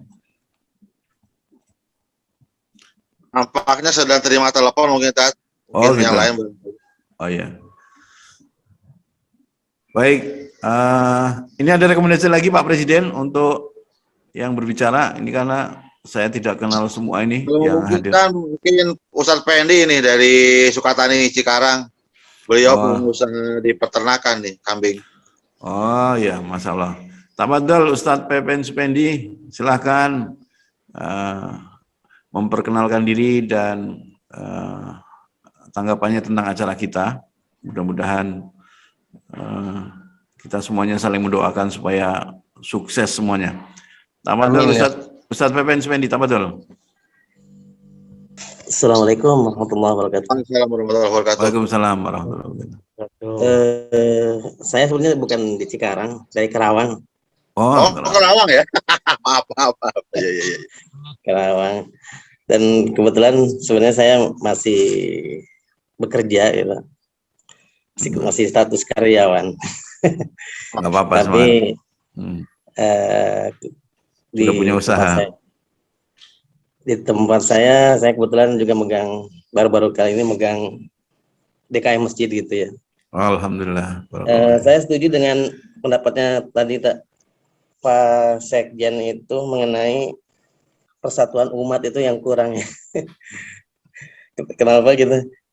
Saya melihat dari pengennya sih kata Ustadz Ponco itu masjid itu jadi titik sentral ya untuk awalnya dari situ semuanya gitu kan.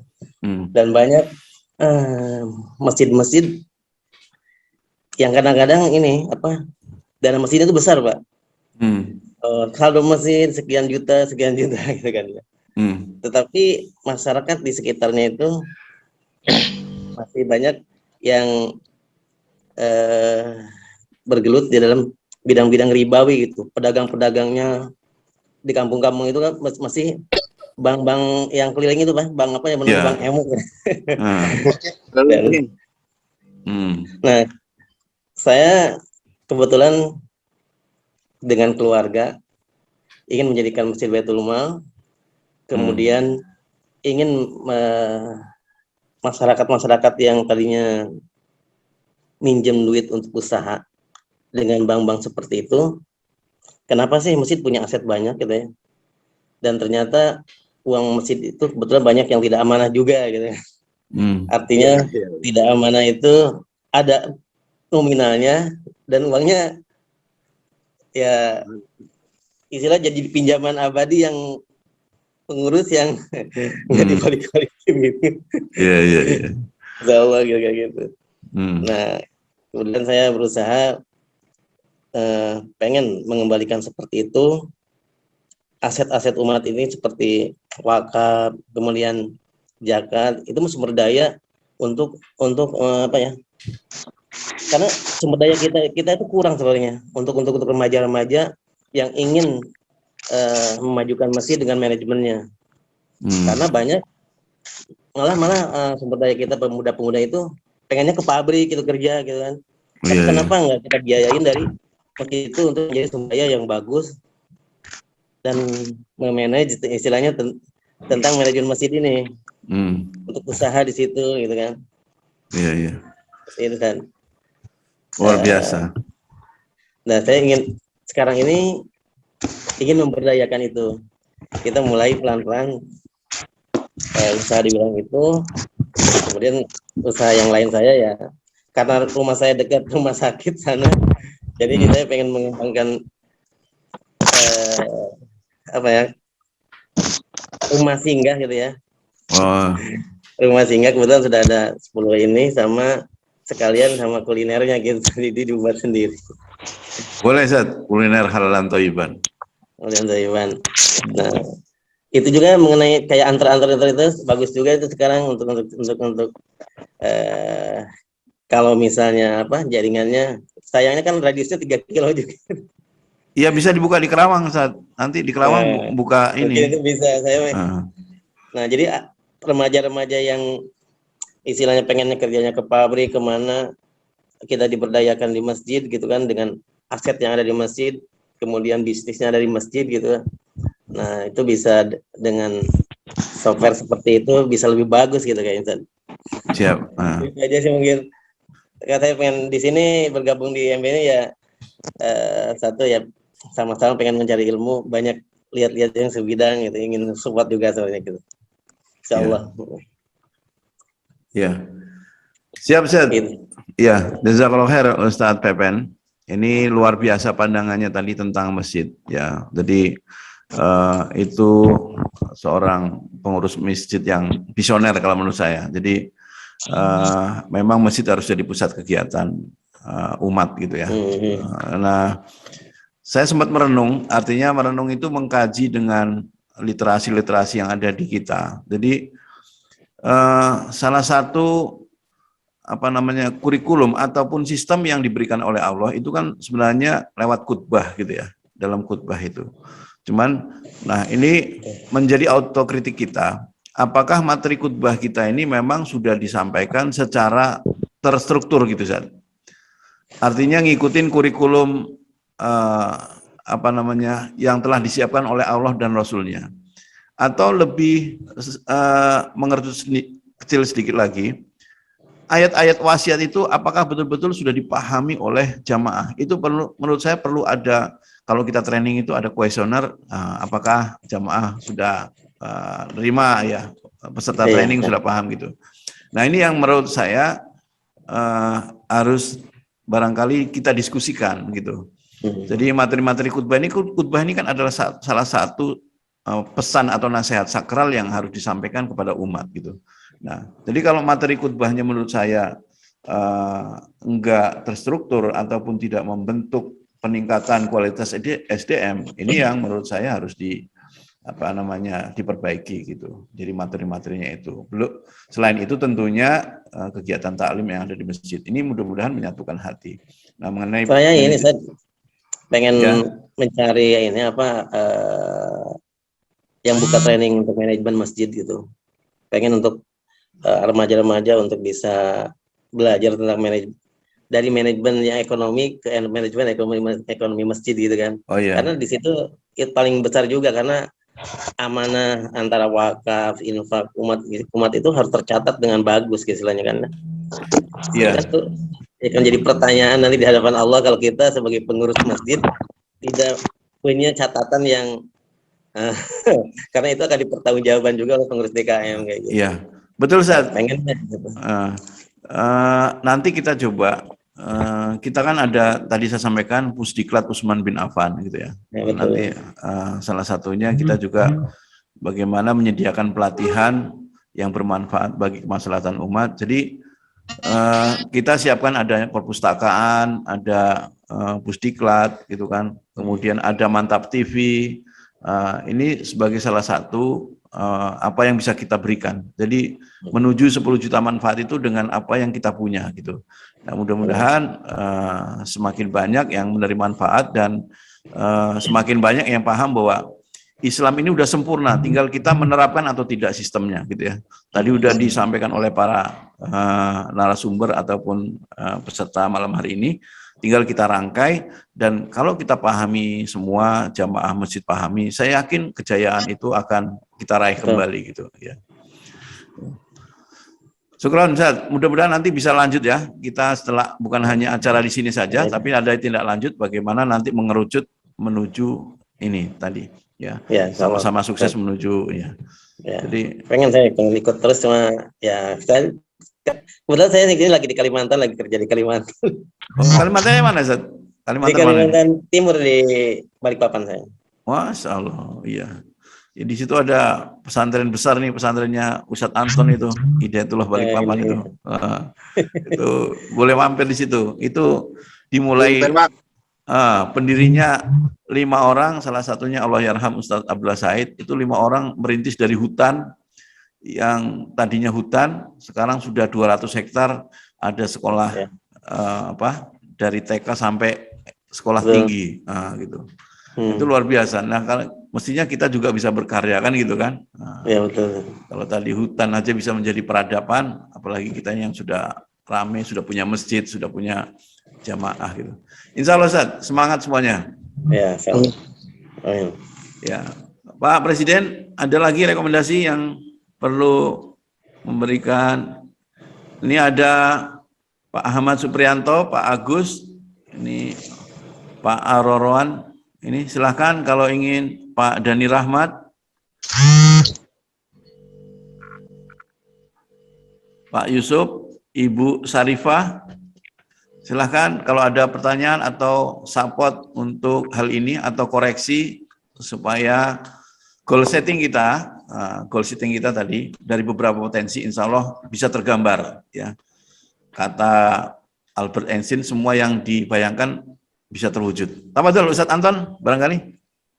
Ya mungkin sedikit masukan ya, karena tadi melihat judulnya mantap nih, apa?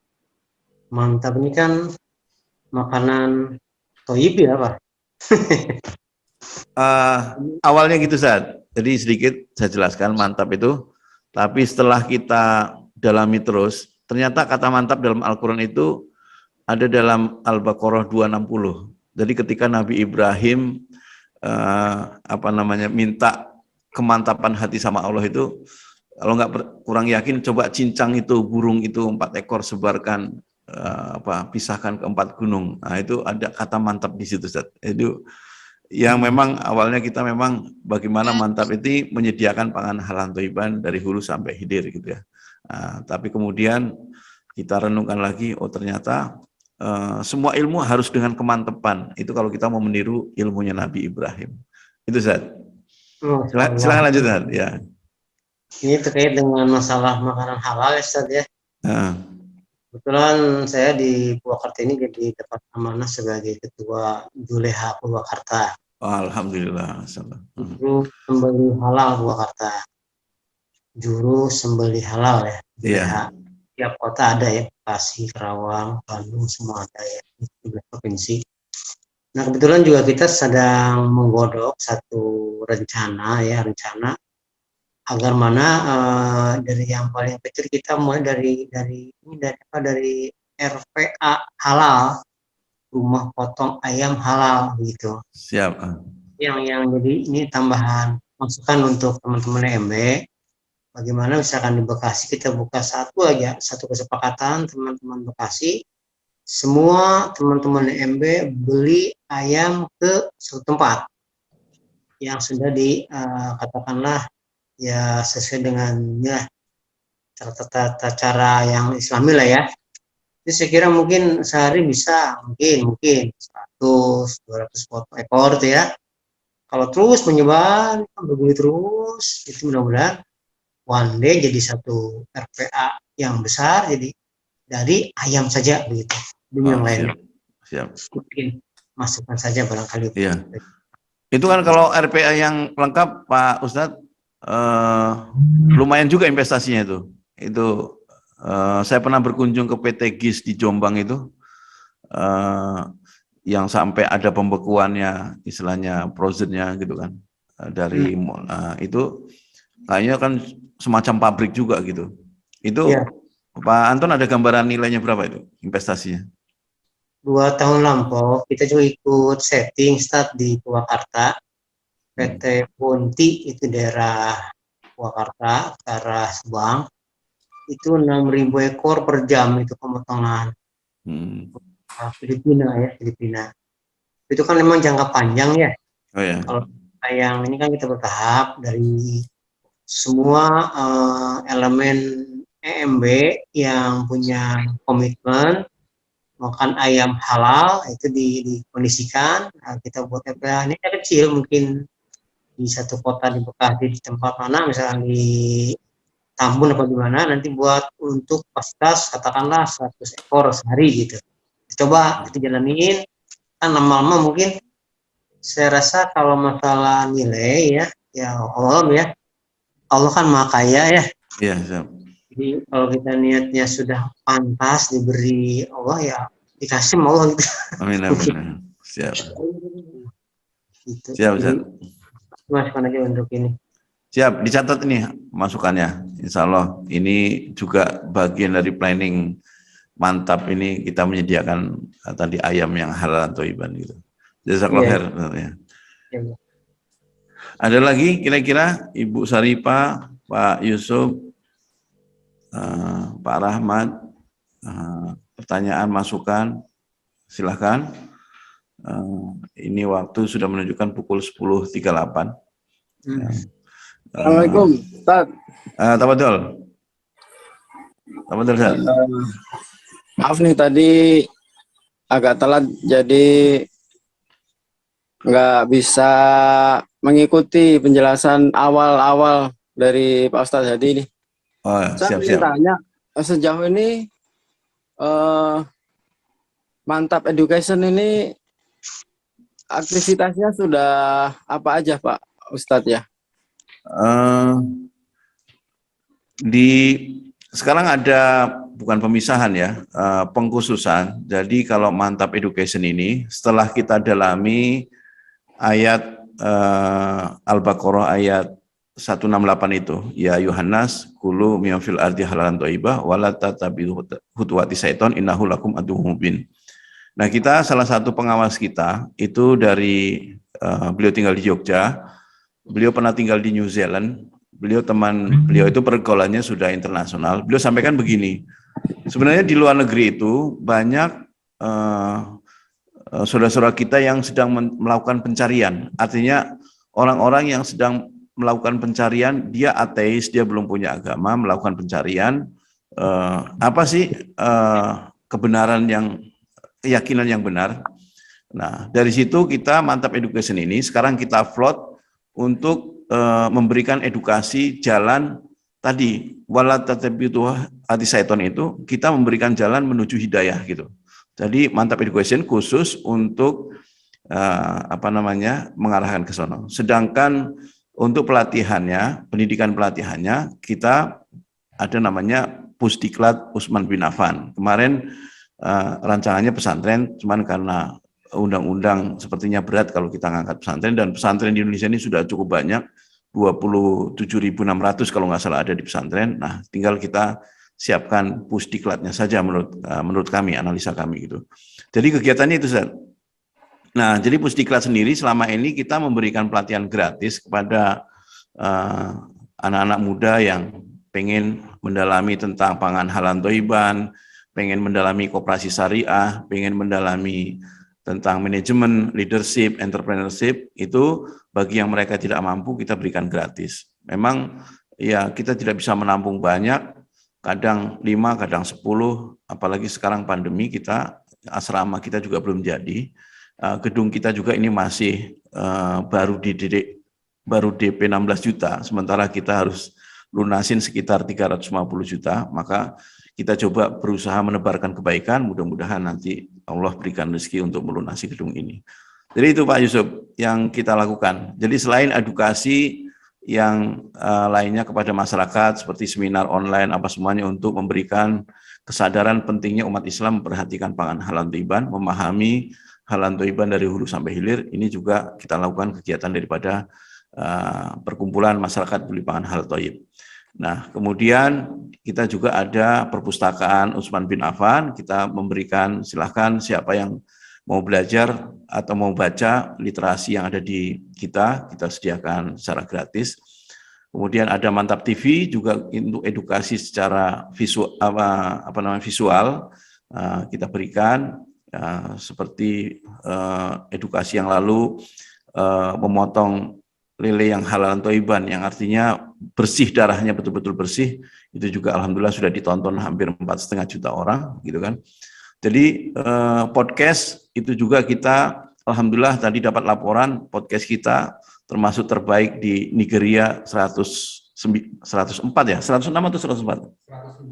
109 di Nigeria, kemudian di Indonesia kategori 90 menjadi self improvement terbaik gitu.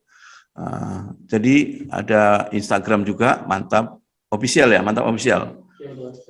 Mantap TV, itu kegiatan-kegiatan kita yang ada di sini, Ustaz.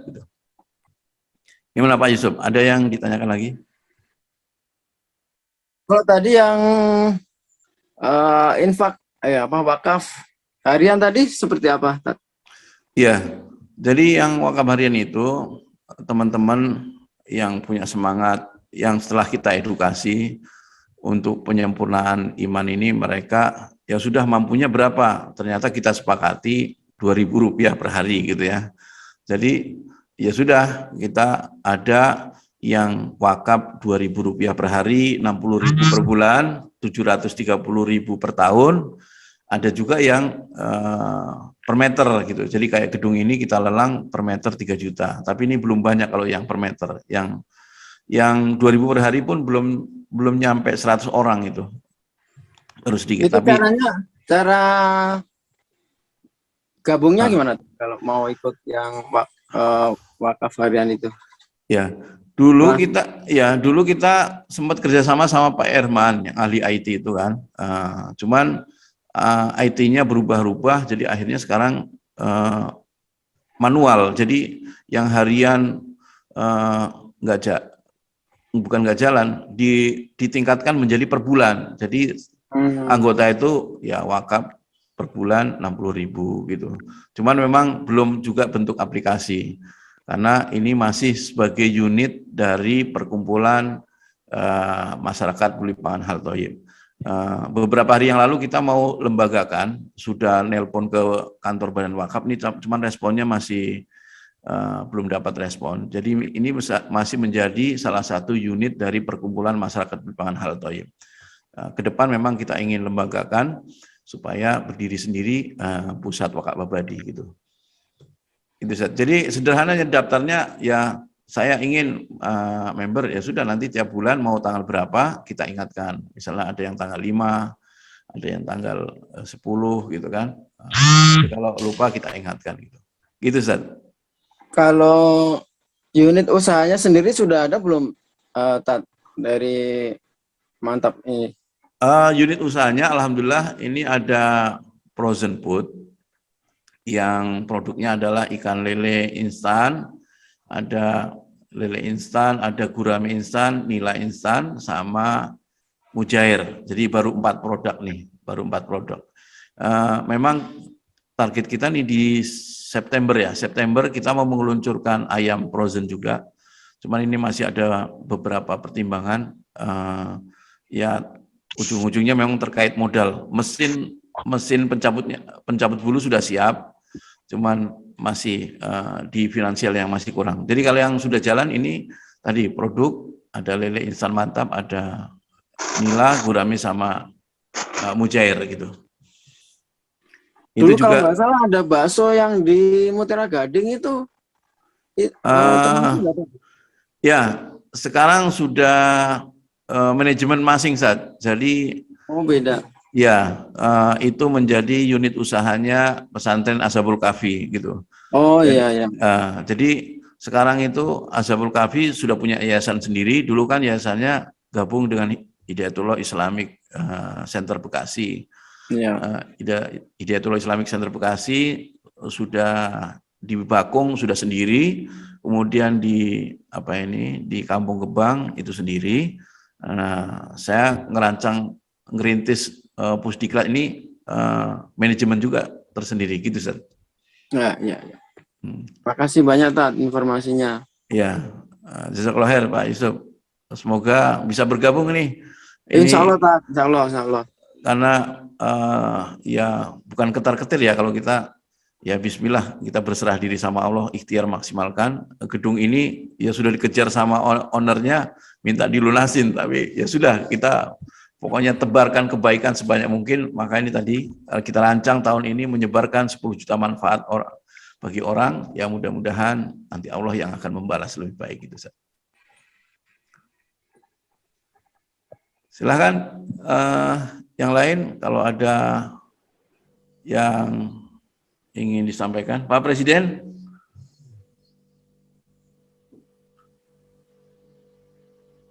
Pak Agus ini, Pak Agus.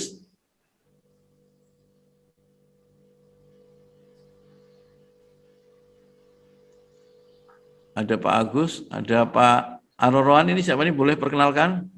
Pak Rahmat. Pak Presiden, kira-kira ada yang sampaikan? Barangkali cukup Ustaz, karena waktu pun juga sudah malam ini, jangan sampai nanti tahajudnya ketinggalan. Siap, alhamdulillah ya. Siapa Presiden? Yang jelas tadi sudah kelihatan potensinya Pak Presiden ya. Nanti kita coba ringkas, kita summary potensi-potensi itu, mudah-mudahan menjadi sesuatu gitu ya. Saya sangat senang sekali ini Pak Presiden semangat. Saya yakin kata bersatu itu mahal, maka itu akan memberikan nilai tersendiri ya, menjadi magnet bagaimana saya pikir 6.000 triliun itu ya supaya kita punya impian lah gitu ya. Kalau bahasanya 9 naga itu, mereka salah satu naga itu ngomong setiap tahun buka kebun seluas negeri Singapura, kan jelas ukurannya, hektarannya jelas, apanya jelas. Maka saya sendiri pernah menjadi karyawannya 5 tahun dari 20.000 hektar menjadi 120.000 hektar. Waktu itu saya bisa memanen setiap hari kalau 100 ton kelapa sawit itu kalau kali 2.000 berarti kan berapa itu? 200 juta ya. Berarti kita memberikan pendapatan per hari kepada perusahaan itu 200 juta. Padahal saya ngelola antara 500 sampai 1.000 hektar gitu kan. Nah, tentunya kita bisa karena peluang itu sangat luas sekali. Baik, jazakumullah khairan kepada semua yang hadir di sini. Barangkali ada closing statement dari masing-masing yang siap memberikan closing statement, artinya supaya motivasi kita kuat dan malam hari ini jelas goal setting kita. Tabadol dari Pak Presiden dulu atau dari yang lain dulu? Monggo pilih sepuh Pak D. Haryanto penutup. Silakan Pak D. berikan closing statement sebelum ditutup.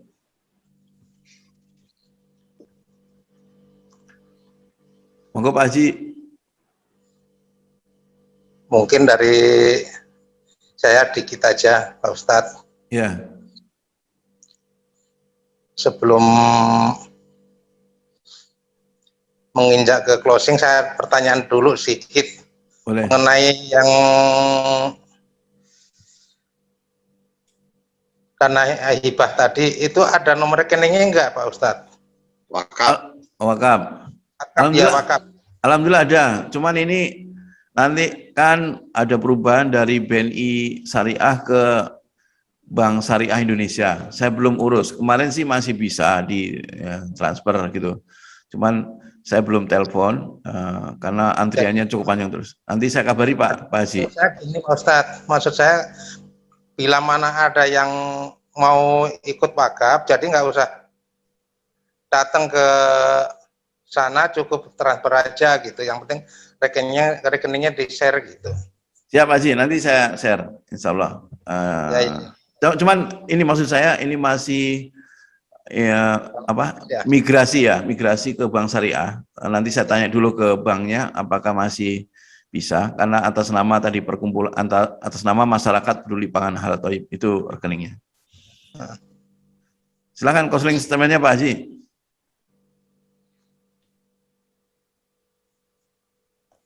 Barangkali memberikan spirit atau doa. Mungkin kalau saya mengucapkan selamat sukses saja Pak. Oh iya, terima kasih Pak Haji. Hari ini. Ya. Kedepannya bisa lebih maju dan lebih banyak pengikutnya lagi. Amin amin ya Allah, amin ya Allah. Mungkin itu aja. Assalamualaikum warahmatullahi wabarakatuh. Waalaikumsalam warahmatullahi wabarakatuh. Pak Ustadz Anton. Siap. Silakan. Mungkin itu saja barangkali. Jadi yang pertama bahwa setiap kita tuh pasti punya kelebihan dan punya kelemahan.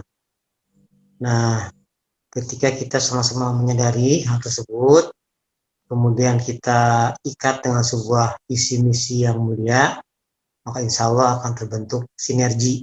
Amin. Dan inilah mungkin yang akan membuat kita bisa maju melangkah gitu. Amin amin.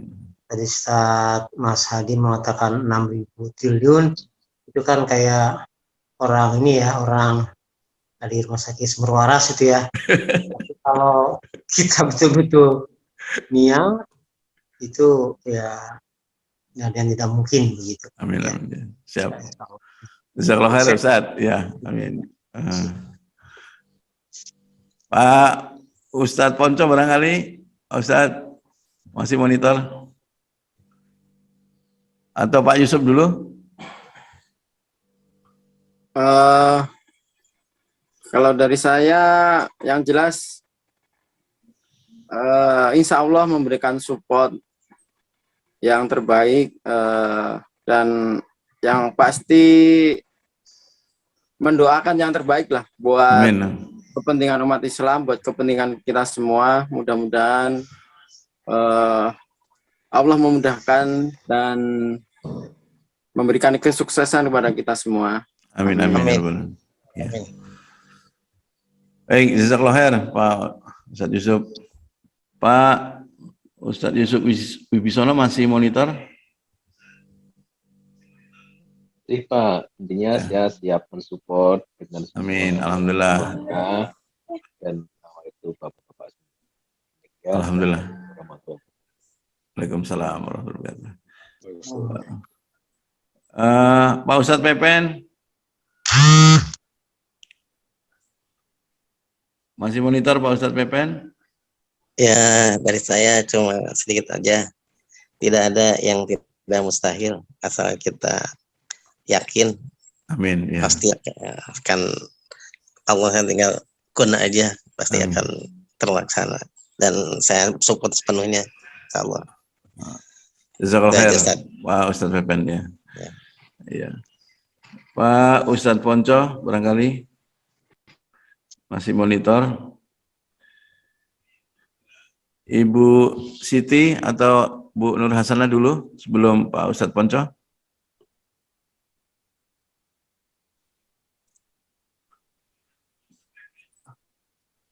Halo Ibu Siti, Bu Nur Hasanah masih monitor?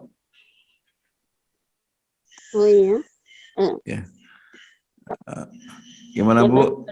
Ya, mungkin sedikit banyak sudah menyimak ya Pak. Hanya mungkin yang biasanya gini, setiap orang kan biasanya punya goal ya, punya mimpi masing-masing barangkali ya. Iya. Cuman pada dasarnya impian atau mungkin realisasinya yang itulah mungkin ya banyak jalan gitu. Hanya visi misi yang sama gitu ya, untuk kebaikan intinya, untuk memberikan manfaat sebanyak-banyaknya untuk umat gitu ya. Nah itu yang paling utama dan paling menyatukan gitu ya. Nah, mungkin nanti tindak lanjutnya mungkin bisa di WhatsApp grup ya, kalau misalnya bisa bersinergi gitu aja lah. Ya, amin. Barangkali iya, karena saya juga punya mimpi ada wakaf satu lagi, saya juga ini dari guru saya, jadi rencana itu ingin mendirikan SMK pertanian gitu. Apakah ini bisa saling ini gitu, tapi kalau tempat sudah ada, cuman yang belum ada itu ya tentang SDM-nya yang perlu bantuan gitu. Ya. Mungkin ya itu apakah bisa bersinergi di sini gitu ya. Kebetulan kalau masalah ininya sih udah mulai loaknya ya, kayak loak gitu ya. Karena saya juga sudah sedang mendalami coaching ya di NLP gitu ya. Jadi mudah-mudahan bisa bersinergi lah ke depannya insya Allah. Ya. Itu aja barangkali dari saya, bisa ditindaklanjut di WhatsApp group mungkin ya, atau Japri dan seterusnya. Ya. Terima kasih atas sharing informasinya dari berarti ini Pusat Wakaf Abadi ya namanya ya? Ini salah satu unit dari Perkumpulan Masyarakat Peduli Pangan Halal Thayyib, Bu. Jadi lembaga yang induknya adalah Perkumpulan Masyarakat Peduli Pangan Halal Thayyib. Jadi anggota masyarakat yang tadi peduli pangan yang halal dan thayyiban. Tentunya kan dalam menjalankan kegiatan perlu dana gitu kan, maka sumber dananya kita menggunakan istilah Pusat Wakaf Abadi, termasuk untuk membebasin gedungnya. Nah mungkin saya jawab sedikit Bu untuk tadi kerjasama, insya Allah bisa Bu. Jadi tadi malam kita diskusi dengan pesantren Agropreneur Bandung Barat, Mas Pesantren Darul Ilmi, itu juga kita coba bangun sinergi untuk kerjasama itu. Nah, termasuk dengan Ibu. Jadi saya punya modul atau saya pernah punya pengalaman training dulu waktu di perusahaan Sinarmas. Itu training saya itu nilainya 48 juta. Jadi kalau saya resign sebelum 2 tahun itu dendanya 48 juta. Itu terdiri dari manajemen, leadership, kemudian keahlian di bidang pertanian, di perkebunan ya gitu. Nah itu bisa kita bagikan nanti ke Ibu di situ, termasuk materinya nanti diantaranya adalah smart farming, pertanian cerdas gitu ya, itu bisa. Nah nanti mungkin langkahnya ya kita tawarkan saja ke kepala desa atau ke Karang Taruna siapa SDM yang mau menjadi pengusaha atau menjadi petani yang cerdas gitu. Nanti bisa kita tindak lanjuti berikutnya. Di situ ya. Ya, terima kasih ya Pak ininya informasinya ya. Mudah-mudahan bermanfaat dan bersinergi, bisa bersinergi. Itu aja. Terima kasih. Assalamualaikum ya, mudah-mudahan kita kenal karena Allah ya. Amin amin ya Allah. Ya, itu aja. Assalamualaikum warahmatullahi wabarakatuh. Waalaikumsalam warahmatullahi wabarakatuh. Salam uhwah ya buat semuanya. Ya. Bu Nur Hasanah mau memberikan testimoni akhir, closing statement. Kalau dari saya Ustadz, Bismillah saja dan manjada wajada, insya Allah kita pasti apa yang kita niatkan kembali ke diri kita, untuk kita dan untuk masyarakat luas, terutama umat Islam. Itu Ustaz. Siap. Jazakallahu khair, Bu Nur. Mudah-mudahan Allah meridhoi, mengabulkan apa yang kita niatkan bersama. Gitu. Amin. Pak Ustadz Ponco masih monitor Ustadz?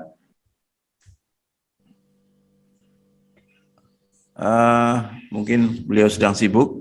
Pak Presiden, mungkin closing statement untuk merangkai semua yang sudah tadi tersampaikan. Mudah-mudahan apa yang kita bicarakan malam hari ini akan menjadi sesuatu, berbuah sesuatu.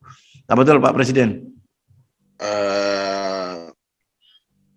Intinya gini, kita sudah fitrahnya Allah ciptakan berbangsa-bangsa dan bersuku-suku supaya saling mengenal satu dengan yang lainnya. Jadi fitrah kita memang seperti itu, dan sekarang kita saatnya bersatu untuk membangun ekonomi Islam yang syar'i, yang Allah ridhoi, supaya ekonomi Islam bisa lebih baik dan bisa memberikan manfaat yang seluas-luasnya untuk umat. Demikian mungkin Ustaz, insyaallah mudah-mudahan Allah ridho, mudah-mudahan cita-cita kita dengan tagline yang 6.000 triliun Allah berikan jalan terbaik, dan tentunya bukan cuma EMB tapi semua unsur yang ingin membesarkan Islam melalui jihad ekonominya Allah ridhoi, Allah mudahkan, Allah beri jalan terbaik. Demikian. Waalaikumsalam warahmatullahi wabarakatuh. Jazakumullah khairan katsiran kepada semua yang hadir pada malam hari ini, terutama para Pak Presiden EMB dan ustadz-ustadz yang lain, Bapak Ibu sekalian. Ini Zoom kita streaming juga di YouTube dan Facebook. Nanti barangkali bisa bantu nge-share, mudah-mudahan acara kita bisa membawa pencerahan bagi yang lain yang tidak bisa nonton malam hari ini. Barangkali ketika kita share bisa mendapat pencerahan dan menyatukan hati, intinya itu. Silahkan nanti bisa dicari atau di searching Mantap TV, kalau di Facebook bisa di Facebook saya Emas Hadi. Kalau Zoom ini sudah nanti kita ada undangan. Jadi selama 7 hari kita ada diskusi-diskusi yang intinya menuju 10 juta manfaat gitu. Baik Ustadz Anton, jazakallahu khair. Mari kita tutup majelis ini dengan doa kafaratul majelis. Subhanakallahumma wa bihamdika asyhadu an la ilaha illa anta astaghfiruka wa atubu ilaik. Assalamualaikum warahmatullahi wabarakatuh. Warahmatullahi wabarakatuh. Waalaikumsalam. Makasih semuanya. Jazakumullah khairan.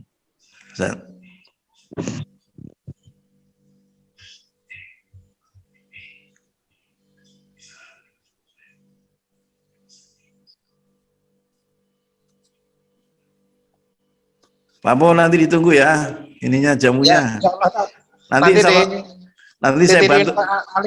Insya Allah. Ya, nanti kita buka bahas di Ngopi Mantap, kita kupas produk Pak Bo, biar siarkan di Mantap TV gitu. Amin.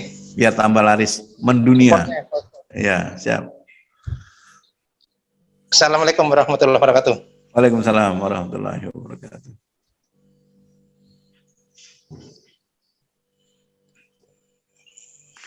Saya izin lab ya. Assalamualaikum.